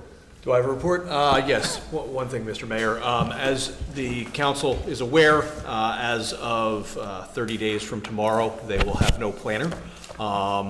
The rationale behind that, just for people who aren't aware, Mr. Barry, who has been the planner engaged at Higher Gruel for a number of years and has worked with the borough on its affordable housing plan as well as the Ford Avenue redevelopment, is no longer with that entity. So in light of the fact that the borough will need a new planner, I was going to ask the council if it would consider during new business adopting a resolution which would authorize a request for proposals for a new planner. I have a form of a resolution which the board, which the council could consider, and I would hand it out after, including my report. Thank you. You got it. So moved. No motion yet. Borough Engineer, Mr. Mike McClellan or Lou? Mayor, I'm going to ask Mr. Visconti to give the report tonight. Yeah, Mr. Mayor, just one thing to report tonight. The local aid applications were submitted prior to the July 1st deadline. The resolutions you adopted tonight will be uploaded this week, and that will complete the applications for this year. That's all we have. Thank you. Business Administrator Fred Carr. Mayor, I have only one comment. I will not be at the meeting of 18 August. I will not be in this time zone. I will not be calling in. We will miss you. Stay as long as you like. Thank you. Ms. McCarthy? Nothing, Mr. Mayor. Okay. Does any member of council have any old business to bring before council? Yes, Mr. Mayor. I was just talking about this gov deals that I met them at the League of Municipalities. They came up and they said they'll take the building down and they'll pay lock, stock, and barrel, and we'll get money from taking the building down. I think it's a good deal. I don't know how we move forward with this. Maybe Mr. Vignola has some insight. I'm not exactly even sure what the ask is, Mr. Collins. If you want to get, Councilman Collins, if you want to get me the information, happy to review it and try to figure out a path forward, but. Because they said they could take the building down, and the taxpayers will actually get money from this, taking the building down. Because I'm sure that we had put money in there when we built the new buildings over there, but somewhere the money disappeared, so.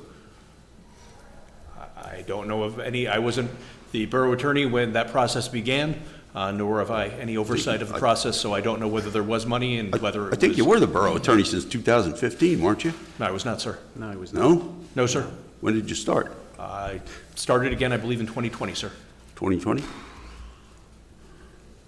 So, Councilman, I can answer that question. As I said last year to the mayor and Council President Revelinsky, if the council wishes to take down the building, then come up with a bid spec. Come up with some kind of task list other than take the building down and haul it away. And then we have a QPA and we go out for a public bid, we open the bids, and the winner wins. Simple. But without that, I caution just calling in a single person and engaging that person. I think it's a good So start. you just changed the bid specs, did you? Yes, sir, but you have to go out for bid. You still have to go out for bid. You just can't call in a guy in the state of New Jersey, last time I checked, Peter could be wrong, and say, sir, please take this bid down, which is public property, without going through a process. Okay. So if you have some data, we could put together some kind of a spit. Yeah. I could say something crazy like we could go out and form a subcommittee, and It'll then never it'll get die done. right there. So, but let's just get, if this is what we want to do, You'll then be let's. retired by then, Fred. Yes, sir, that's in 3.5 years, win longer draw. But put together what you want to do, and we can go out for bid. Thanks, Fred. Thank you, sir. Hey, another question, old business too, about replacing the camera and sound system on here. And I think some of the councilmen agree. What do we have to do with that? We have a budget of $5,000, and what I gather, that we could replace it for $2,500, where we can have a camera system that gives us a panoramic view, and then when someone, the councilman or someone's speaking, it puts the camera on them. Is there a way we can update that? Because I got a lot of complaints the last couple of meetings about the camera not turning people's sound. They can't hear it, they can't see it, and this has to change. So Councilman, can I ask a question? The rest of the committee, did they have any input in this? Do we have a plan on what we want to buy? No, there is no more committee. I mean, there's only Russ and me. Is there anything that you could forward that to say, hey, here's what the plan is, here's what it is, here's what we want to do? Yeah, we can have it done. We could have that done. Can you Because forward we got it? $5,000 and it's only $2,500 to do. No, I understand. Can you forward it? Can you just forward it? Yeah, we can to have that finance? forward. Yeah, I've actually looked into that, Council President, and I'll get some information for you. beautiful. Thanks, Councilman Poznanski.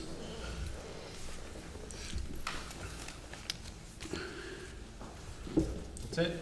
That's it for new old business. Does any member of council have any new business to bring before council? I'd actually like to make the motion of what Peter provided to us regarding the hiring of the professional planning services. So it would be a authorization to request proposals. I would authorize the request proposal. I'll second that.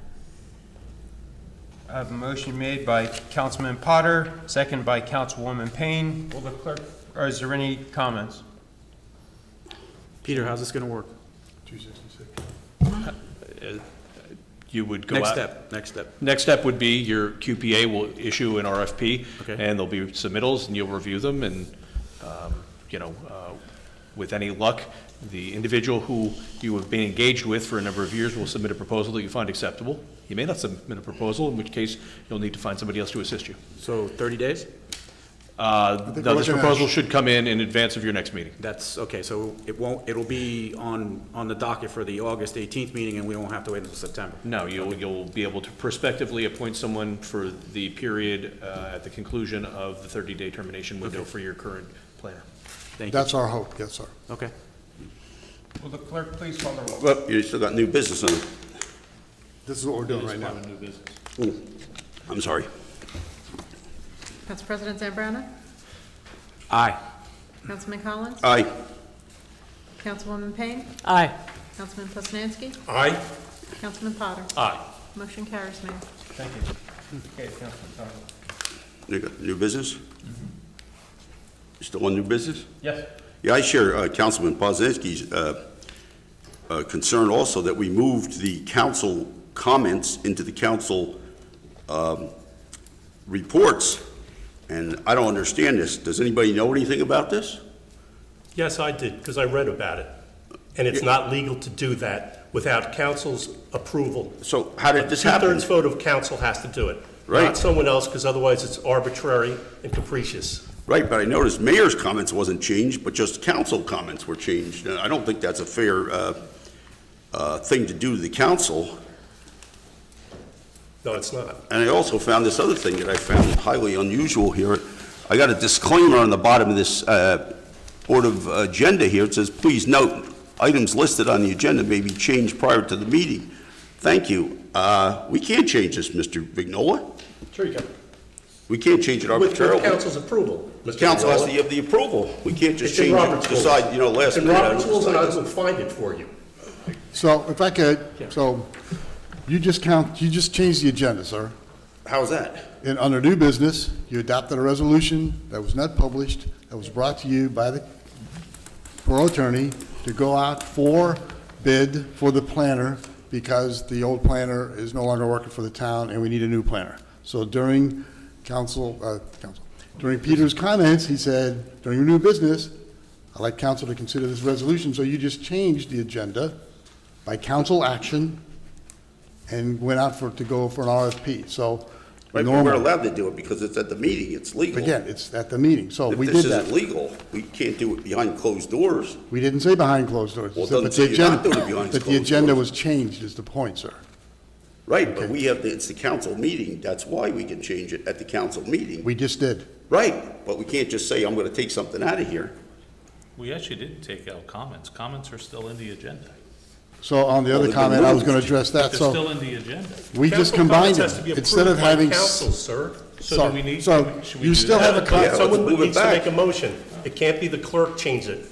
the clerk didn't do it, sir. We said, I did. Oh, you Okay, did. yes, You can't because change it. you Read have, Robert's rules, sir. it's not about Robert's rules. It is It's about Robert's, that's our law. Is that what do you go by? What I go by, sir, is you have the opportunity to speak. Okay? What law do you go by? I have the opportunity to speak. If you're going to give me a chance, you're going to ask me a question, let me a chance to answer. If you don't want me to answer, I'll shut the hell up and go home. You choose. You're the council member. You have a chance to speak during reports. You have a chance to speak during comments. We just combined it for efficiency. It's, Put okay, it you all in cannot one- do that by put it all law. in You one cannot, thing. sir, I looked into that. You cannot change that by law. That's right. Sir, just for a second, Councilman Poznanski, what law dictates? It goes by Robert's rules. Right, I Robert's looked into this. do we go by Robert's rules? But it's in Are there. they our bylaws? Are they our laws? You can, No, the are there purpose. laws? No, there are rules of procedure that we generally observe more in failure to adhere to. So we don't always follow Robert's rules, We correct? do not. They are a guideline. We do not follow Okay. Robert's rules lockstep because they really But I don't do. apply to a governmental body of this sort. Council comments always come after the open to the public, because if somebody makes a statement, we can comment on it. It doesn't go before. I mean, this is highly unusual. I've been up here almost 10 years. Well, no, I've been up here almost 7 years, I'm sorry. And it's never changed like this before. Why does it change? We're just trying to streamline the process, sir. Well, That's all we were shouldn't you trying to get do. council approval, or you just do it, force it down our throats? I mean, that's what you're doing here, Harry. It's like going to a restaurant and somebody giving you something, or somebody else's meal and say, here, you eat this. What do you say? Okay, fine, I got food. So, Mr. Vignola, I'm incorrect because I spent a lot of time looking into this. Yes, sir. Am I incorrect? Yes. Are you Yes or no? incorrect? That's a yes or no question, please. Am I incorrect here? I can tell you, no other town If does you're going to let me this. speak, Councilman Poznanski, you're not. But if you're going to interrupt me as I try to speak, I'm going to stop talking. Okay. Okay. I'm just saying this, no all other done. town does this. Council comments comes after audience comments. Every council has different agendas, sir. Well, why did we change ours? Towns do not have identical agendas. No towns do. But why did we change ours without council approval? And by the way, that disclaimer on the bottom of the agenda has been there at least a year. I didn't put it there. That's news to me. It's been, go look at your agendas, sir. Okay. They've been there. This is the open to the public. The public comment portion of our meeting is to allow the public to bring to the council's attention their concerns or comments. The council will respect the public's time by refraining from any comment until the speaker is finished.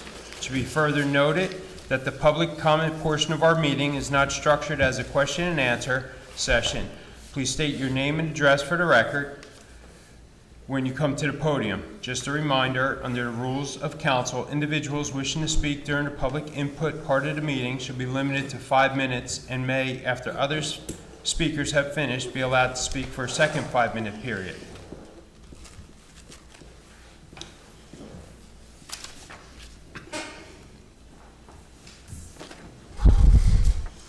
Good evening. Entertaining evening, thank you. My name is Scott Siegel. I am the owner of the property over at 111 South Main Street. I'm here today after trying to speak to your Public Works Department. I'm here after trying to speak to Mr. Carr and listening to this committee, this board, about the lead pipes in this town, which is an issue. As I'm told by Don over at the Public Works, it encompasses about 100 properties. And that's about the extent of it. That's what has been uncovered by doing the water meter changes. Council President Zambrana pointed out something that's very important. By the time you guys get to resolve this issue or discuss this issue, you may not even be here. And the new people that are going to take your place and to do this and make a decision on this are going to be someone new that is going to be stuck with the situation of how to handle it. This board has the opportunity and the time to handle this issue, but yet I've heard it kicked down the road 3-4 times so far just this evening. Okay? Yeah. Council President, you did it once. Mr. Carr did it once. Okay? And you're just kicking it down the curb, and the answer that I heard was appalling to me. Oh, we'll just put an assessment on the property owners, and when they sell the property, it'll be a line item on their closing statement. That's not leadership, gentlemen, ladies. That's not what you've been elected to do. You're elected to hire, you're elected to handle tough issues, and this is a tough issue. With all due respect, Councilman Potter, yeah, it's nice that 4th of July parties happen. That's great. I'm all about it. They happen on my property all the time, and I love seeing people sit there on my property. I do. I think it's a very neighborly thing to do. But those are happy times. You're really elected to handle the tough issues, not the easy issues. And this is an issue that is going to affect a lot of the seniors in this town, okay? And that's what this board needs to wrap its arms around. Mr. Mayor, this is your job. This is what you've been elected to do, because you're the leader. That's what mayor stands for. This is the leadership of getting people to do what they don't want to otherwise do. Otherwise, guess what? This is just Milltown being Milltown and continually kicking the can down the curb. That's all this town has ever done, and it's continuing to do. I heard it tonight. I've heard it been in this town over 20 years, and that's what always happens. Well, this board needs to wrap its arms around getting water main meters changed, putting lead pipes. Those are the issues before this committee, okay? And yes, I will be back, and I'd like to see some progress on this issue. Because again, that's what you have been elected to take care of. Thank you. So I would like to comment on that, is because I did run because I was sick of seeing the can kick down the curb as well. Mr. McClellan did provide me with the number of units that have lead or galvanized lines. I think it was 90, you said? Approximately 40 or 50. Sorry. Approximately 40 or 50 at this point. Approximately 40 or 50. So to... With all due respect, I disagree with you, because my number came from Don. And I'm telling you from the engineer. I like his number better, don't misunderstand. Yes. So now what Council President Zambrano was saying about this grant that they talked about. So now that they have this grant, so now... $1 million. So now we, this Borough Council, and the engineer need to come up with a plan of how that's going to get implemented, because typically it's the responsibility of the homeowner to replace the lead service line. Not in East Brunswick. That's East Brunswick. Okay, Milltown ordinances are from the main to the house is the responsibility of the homeowner. So What we have to do is, since there is money available, we have to come up with a plan of how that's going to get resolved, because right now, currently, the current ordinance says from the main to the house is the homeowner's responsibility. So there has been conversation about, is it from the curb stop to the house? Still have to go through that. Mr. McClellan we talked about that before the meeting, of how we're going to resolve that. So Well, I'll be honest with you, and with all due respect, Mr. Mayor, I've got to tell you, after speaking to Don and speaking to your business administrator, they're not aware of that.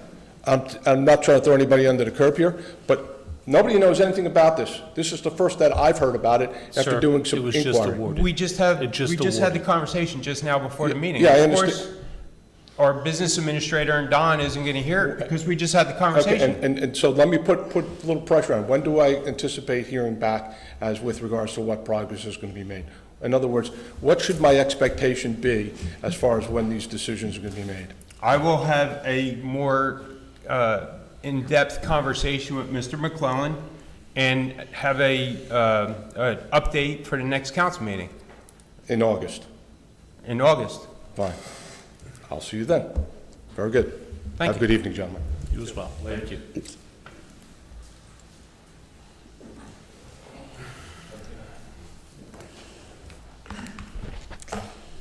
Rosa Tavares, 100 Riva Avenue. Thank you, Council President Zambrana, for your efforts in securing the $1 million grant. So let's just be clear here. It's going to be more than $1 million to kind of take care of this stuff. And I asked for more, but I'll take what I can get. Absolutely. Yeah. It's great news, right? Yeah. Is that in addition to the existing $2 million grant you mentioned? So we have a $2 million water line improvement plan that's for the meters, okay?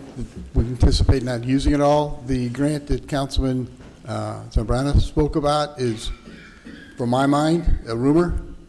I believe him, but until I see it, which I will eventually, Right. and then we'll do it, okay?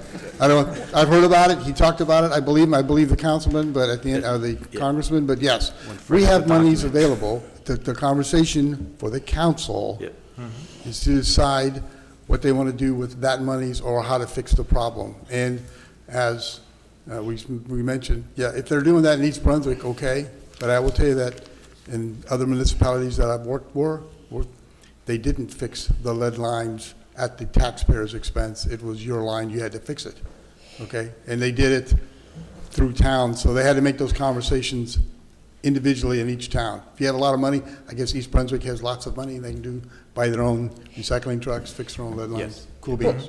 So So we haven't got that far yet. I got it. So I'm assuming that we're not going to spend $2 million on just the water meter replacement. So there'll be money left over. We're hoping that, yeah, Right, we're so about $1.5 million, hopefully some of we're about those $1.6 million. funds, hopefully some of those funds can be pooled Yes. into the, okay. Yeah. So I just wanted to clarify something. My understanding, and correct me if I'm wrong, but my understanding is that Milltown has a water utility easement. You own the utility, the water utility. Milltown owns the water utility. Yes, yes Okay. ma'am. We have water So- utility. My responsibility as a homeowner, since you own the utility, my responsibility and obligation as the homeowner is to give you access to the property to maintain that utility, which is what this whole debate is about, homeowners not letting you in to change the meter, the water meter, right? So I didn't get a letter saying, you need to hire a plumber to change your water meter. You are changing the water meter because it's your utility, you're responsible for maintaining it. So my confusion lies in, if I'm not responsible for replacing the water meter, why is it my responsibility to replace the lead service line from the road to my home? It is part of the utility that is owned by the town of Milltown. That's my confusion. Now, I can understand that there may not be money to do it, but to put that on the back of homeowners when clearly we as residents don't own the utility. Now, Mr. Carr, I can appreciate your sentiments because you're looking at the budget lines, you're looking at the bottom line, the money. I can understand that. And all I'd like to make clear to this group and to you is, please try to understand where we as, well, I'm going to speak for myself, where I, as a homeowner, am coming from. When I chose to become a homeowner 20 plus years ago, I knew that there's a possibility that a roof might leak, that the hot water heater might go and might need to replace it. So as a homeowner, I plan on those things. I don't call the landlord, I'm it. I plan on those expenses. Now, to now have the state, and in turn you, say to me, the homeowner, hey, you've done all the right things to preserve the value of your property, but now, whether you choose to stay in your home or you choose to sell your home, we're going to hit you with a $20,000 decrease in the value of your home for a repair that is not my responsibility. So I would respectfully ask all of you to really consider, I don't know if I'm alone in this, there's probably 100 plus other homes, I don't know, but I would respectfully ask all of you to consider that for those people who have been in their homes much longer than me, 30, 40, 50 years, for whom, you know, homeownership for many people is a major life investment. For some, it may be the only major life investment. So for people who are in their 70s and their 80s and their 90s, this is what they've got. And whether or not they're going to stay in their home or they're going to sell it and go into a nursing home, to now take what's been referred to here as the possibility of a $20,000 off the top, it's not right. So I know that every other municipality in New Jersey is dealing with this, and some may be doing it one way, some may be doing it the other way.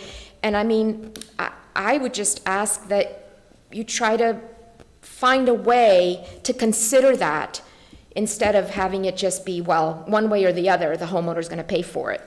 The homeowner pays taxes. The homeowner pays, right, to have these things, and to all of us, this is an infrastructure issue. I've said this before, this is an infrastructure issue, is not the responsibility of the homeowner. It can't possibly be. That's all I have to say. And I'm willing to sit on any committee or work with anybody on this topic. I've sent you information back in March. I've done what I can or what I know how to do. I know that there are firms out there that know how to secure money from the state. Perhaps it behooves us to hire one of those firms, or to even hire a consultant who writes grants. I mean, I'm not a grant writer, but I know there's money out there. You know, that's what the infrastructure bill was all about. Yep. So, and I would really encourage you all to do something while Governor Murphy is still in office, because who knows what happens after that. Exactly. So, and I know, you know, this is down the line to 2031, but 2031 is around the corner. And to kind of second the gentleman's comments earlier, from what I've observed, it seems like things have been kicked down the can has been kicked down the road a few times on a few issues. This isn't something we want to kick back down. And again, if that's been the case all along, now to have the residents have to pay for something that is an example of the incompetence of and I'm not, you know, the incompetence of previous council, again, it seems unfair to me, right? Like, I think this is, to his comment, this is something that's on the table now. Let's deal with it. Let's find a way to deal with it. You know, perhaps there isn't enough money for every single resident to have their, but so we divvy it up. We find, you know, but I really don't like to hear the comments of one way or the other, the resident's going to pay for it, and one way or the other, we're going to put this at, you know, put some kind of, you know, at the sale of the property. Why should a lien on a homeowner's property? Why do I, as a homeowner, who am doing all that I can to do the right thing by my home so that I have the value in it, why should I be penalized for something that the state, a mandate that the state has come down with? That's all. Thank you.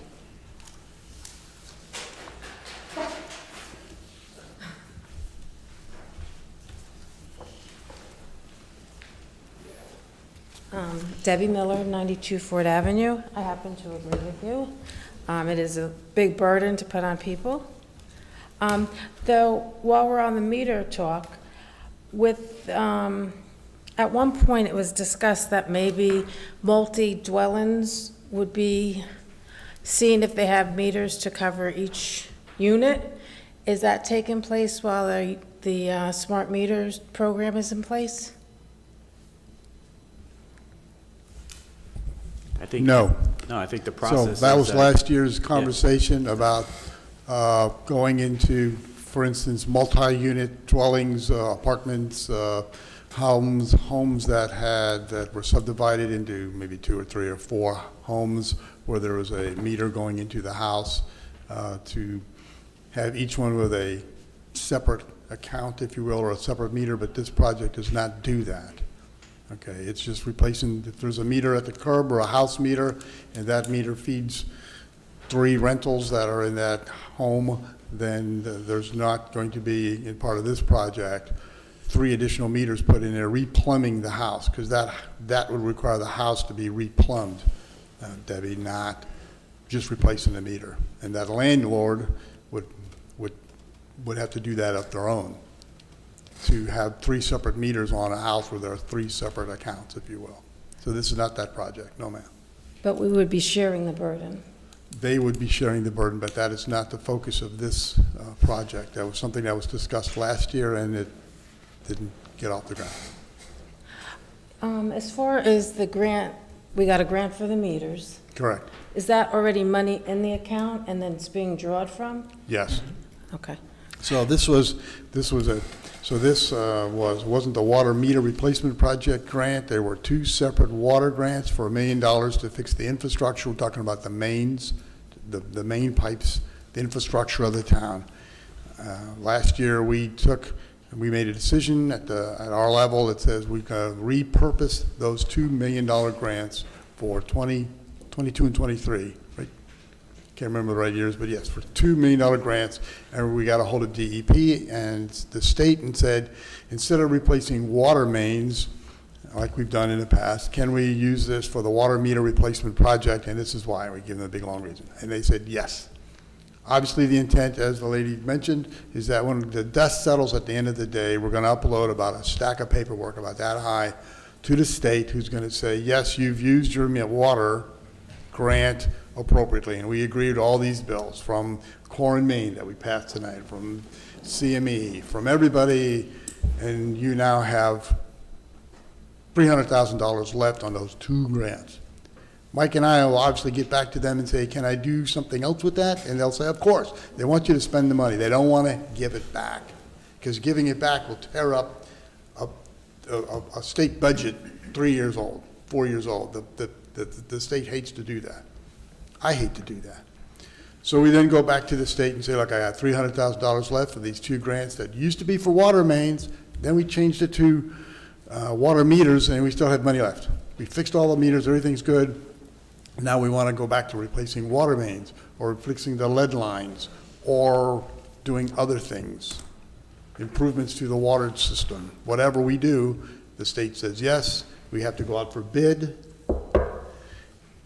and then off we go. Okay, but again, we're way far away from that right now. I would say if we're done by the end of this year with all the meters and the replacements, where we can get to that conversation with the state of New Jersey and ask to repurpose money, we'd be lucky. It's a slow process. Last year, I finally closed out a grant from 2020. They're not speedy. Thank you. Oh, anyway. Now I'm going to ask something different. Sure. So in the bill list, it was, there were a couple lines for loans. I'm assuming they were bond loans? So there are 6 loans, or 6 NJEIT infrastructure loans, 5 that are paid with wire transfers, and 1 is paid for with an ACH withdrawal. They're from previous Borough of Milltown NJEIT water loans for the most part, So they were mostly for, mostly for water, yeah. and I looked back through to the beginning of the year. Are these loans only paid every so often? Twice a year, twice a year. Twice a year? We get principal and interest payments for the most part twice a year. Are they almost, because it was like almost $800,000. Yes, they're insane. Are they almost paid off? No, one of them was from 2013, they're 20-year loan. Okay, thank you. So the advantage between an NGIT and infrastructure, New Jersey Infrastructure Trust Bank, and a conventional financing in a bank is that the interest rate is a lot lower. A lot of people say, oh, they forgive part of the loan. I've never seen it happen. Maybe I'm wrong, but very few people forgive loans. But it is a lower interest rate, which is very good. Thank you.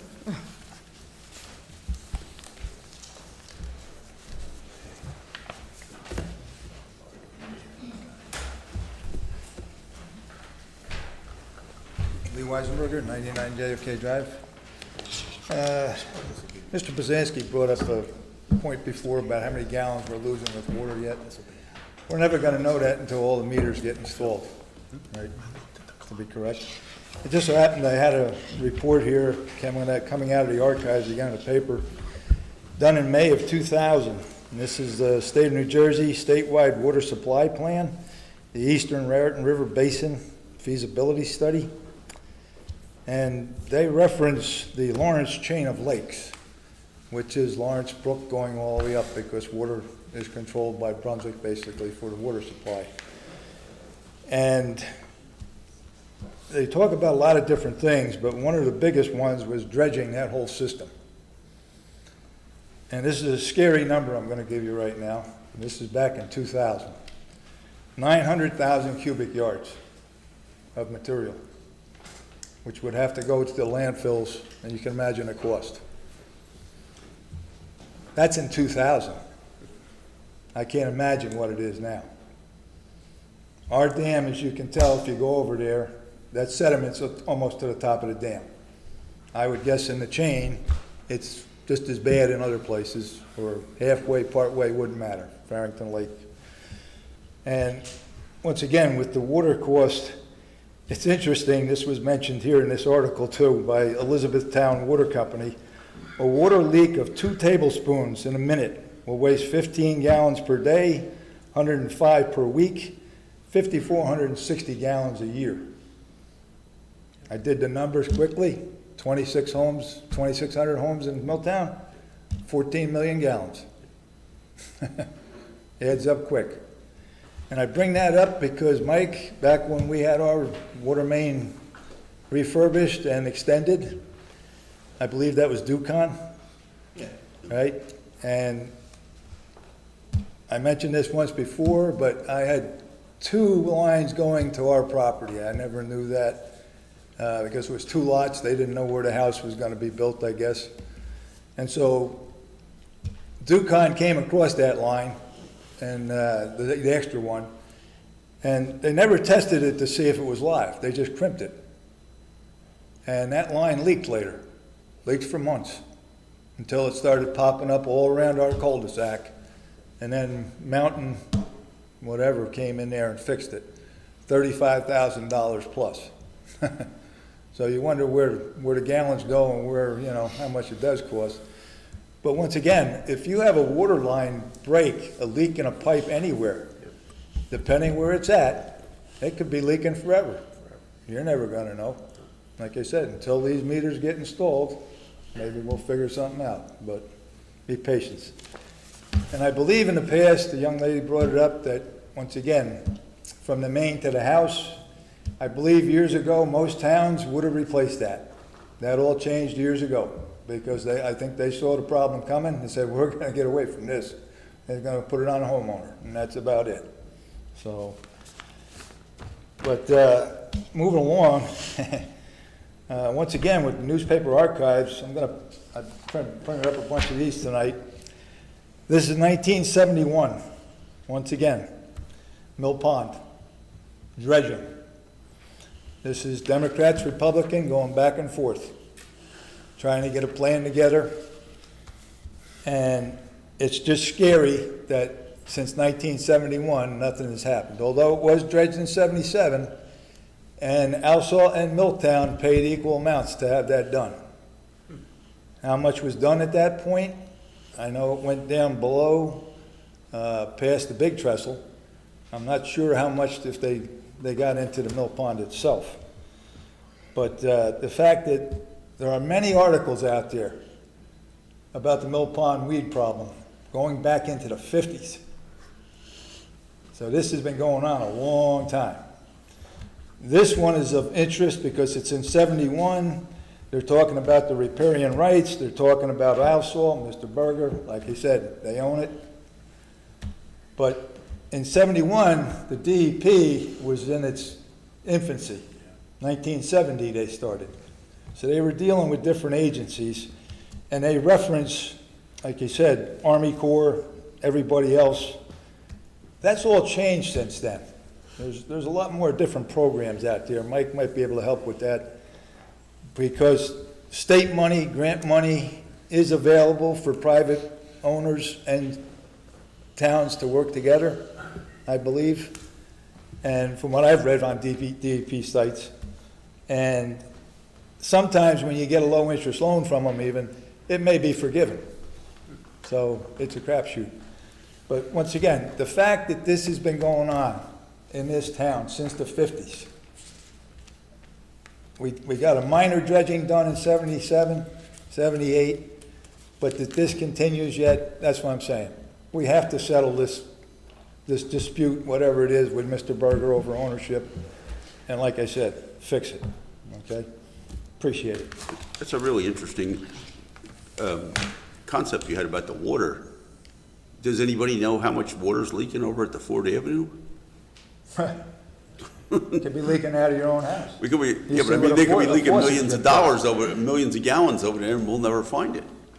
Till Like they I start said, a digging. lot of pipes in town. Who knows? Yeah. We might narrow it down once we get all the meters in. Yeah, but I mean, how old are some of those pipes? 100 years old over there? That's all supposed to be shut off now, from what I understand. All the utilities were cut off. Hopefully. Maybe we'll find that out too.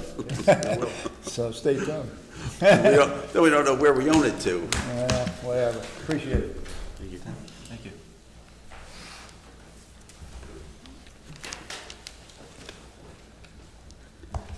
Nick Legati, 9 Janet Court. I have a few things here. First is, with the crossing guards, I happened to be sitting next to the police chief during the beginning of the meeting, and he did verify for me that none of our current crossing guards would lose their job. I forgot to ask that question initially. I just wanted to let everybody know that as well. I also would like to put something out there for the November election. I do coordinate the poll workers for the Democrats. Please, I'm sorry, Gretchen, but if you can contact the borough clerk, she definitely has my contact information. If you're interested in being a poll worker, Gretchen will get you in touch with me and we'll try and get you squared away. I know this is not supposed to be question and answering, but Councilman Poznanski, I got a little confused on when's the last recycling pickup and when is the, August 4th is the last, August 11th is a new one. so, no. August 11th I've seen listed as the new one. All right, somebody can get back to me. I'm going to have a meeting at the senior center next Tuesday. You're welcome to come. All right, perfect. I just got confused and I just. I'm sorry for you. No worries. I am a little also concerned on our, with all due respect to Mr. Carr, I think he's a great business administrator. I think he does very well at his position. Besides the borough website, are we still actively looking for a full-time business administrator or not? Is it advertised on the League of Municipalities or is it not? When was the last time we actually had candidates come in for interviews? Is that still going on or is that at a stall? I could be wrong, but I'm not under the impression we're actively looking for a full-time BA at this point. So I will say that we had a fine candidate who took another job closer with more money, and it stalled at that. We had about a dozen applicants on the Personnel Committee. We have not interviewed for probably, or advertised for a couple of months. So is it the opinion of this council that going with an absentee, no offense, No, it's okay, you dead on. absentee business administrator that doesn't quarterback this town in the day-to-day operation, that's fine with this town, that you don't want to actively look for a business administrator? I'm not allowed to say. I'm sorry? I'm not allowed to say. I don't get council comments. True. I would encourage the council to find somebody other than me, sir. I would agree. Not that I'm all for that. Not that I'm disappointed in any of your No, work. I'm all for it. But I really do think that this town needs someone to run the day-to-day operation, that I've got people telling me that they're going to borough buildings and there's signs saying, closed for today, come back tomorrow. That's unacceptable. That is extremely unacceptable for a municipality that, in my opinion, is in the customer service business for the residents of this municipality. That is unacceptable on any level. And you need someone to quarterback this whole situation. I agree with you, Nick. And we, for many months, right, so I'm the new person here, right? Soon I won't be able to say that much longer. This doesn't count to my 5 minutes. And as soon as I came on board, I was, appointed to the Personnel Committee. And, we went full steam ahead, in trying to find a full-time business administrator. And we went through several rounds of interviews, and so we looked at a lot of candidates. And as Mr. Carr had mentioned, we thought we had one, that bit, and, he left for a bigger district for more money. So, I don't really consider Mr. Carr, or Mr. Zanga as being absentee administrators, because You can't contact them during business hours on Monday to Friday, so that's absentee. I don't know that that's true. I don't think the town that he works in or the municipality that Mr. Zanga works in would agree with you. So I know that I can only speak for myself, right? And maybe in my capacity as council member, it might be different, but I can call either one of them, Mr. Zanko or Mr. Carr, at any time, any day, and I get a call back, or I get an email back.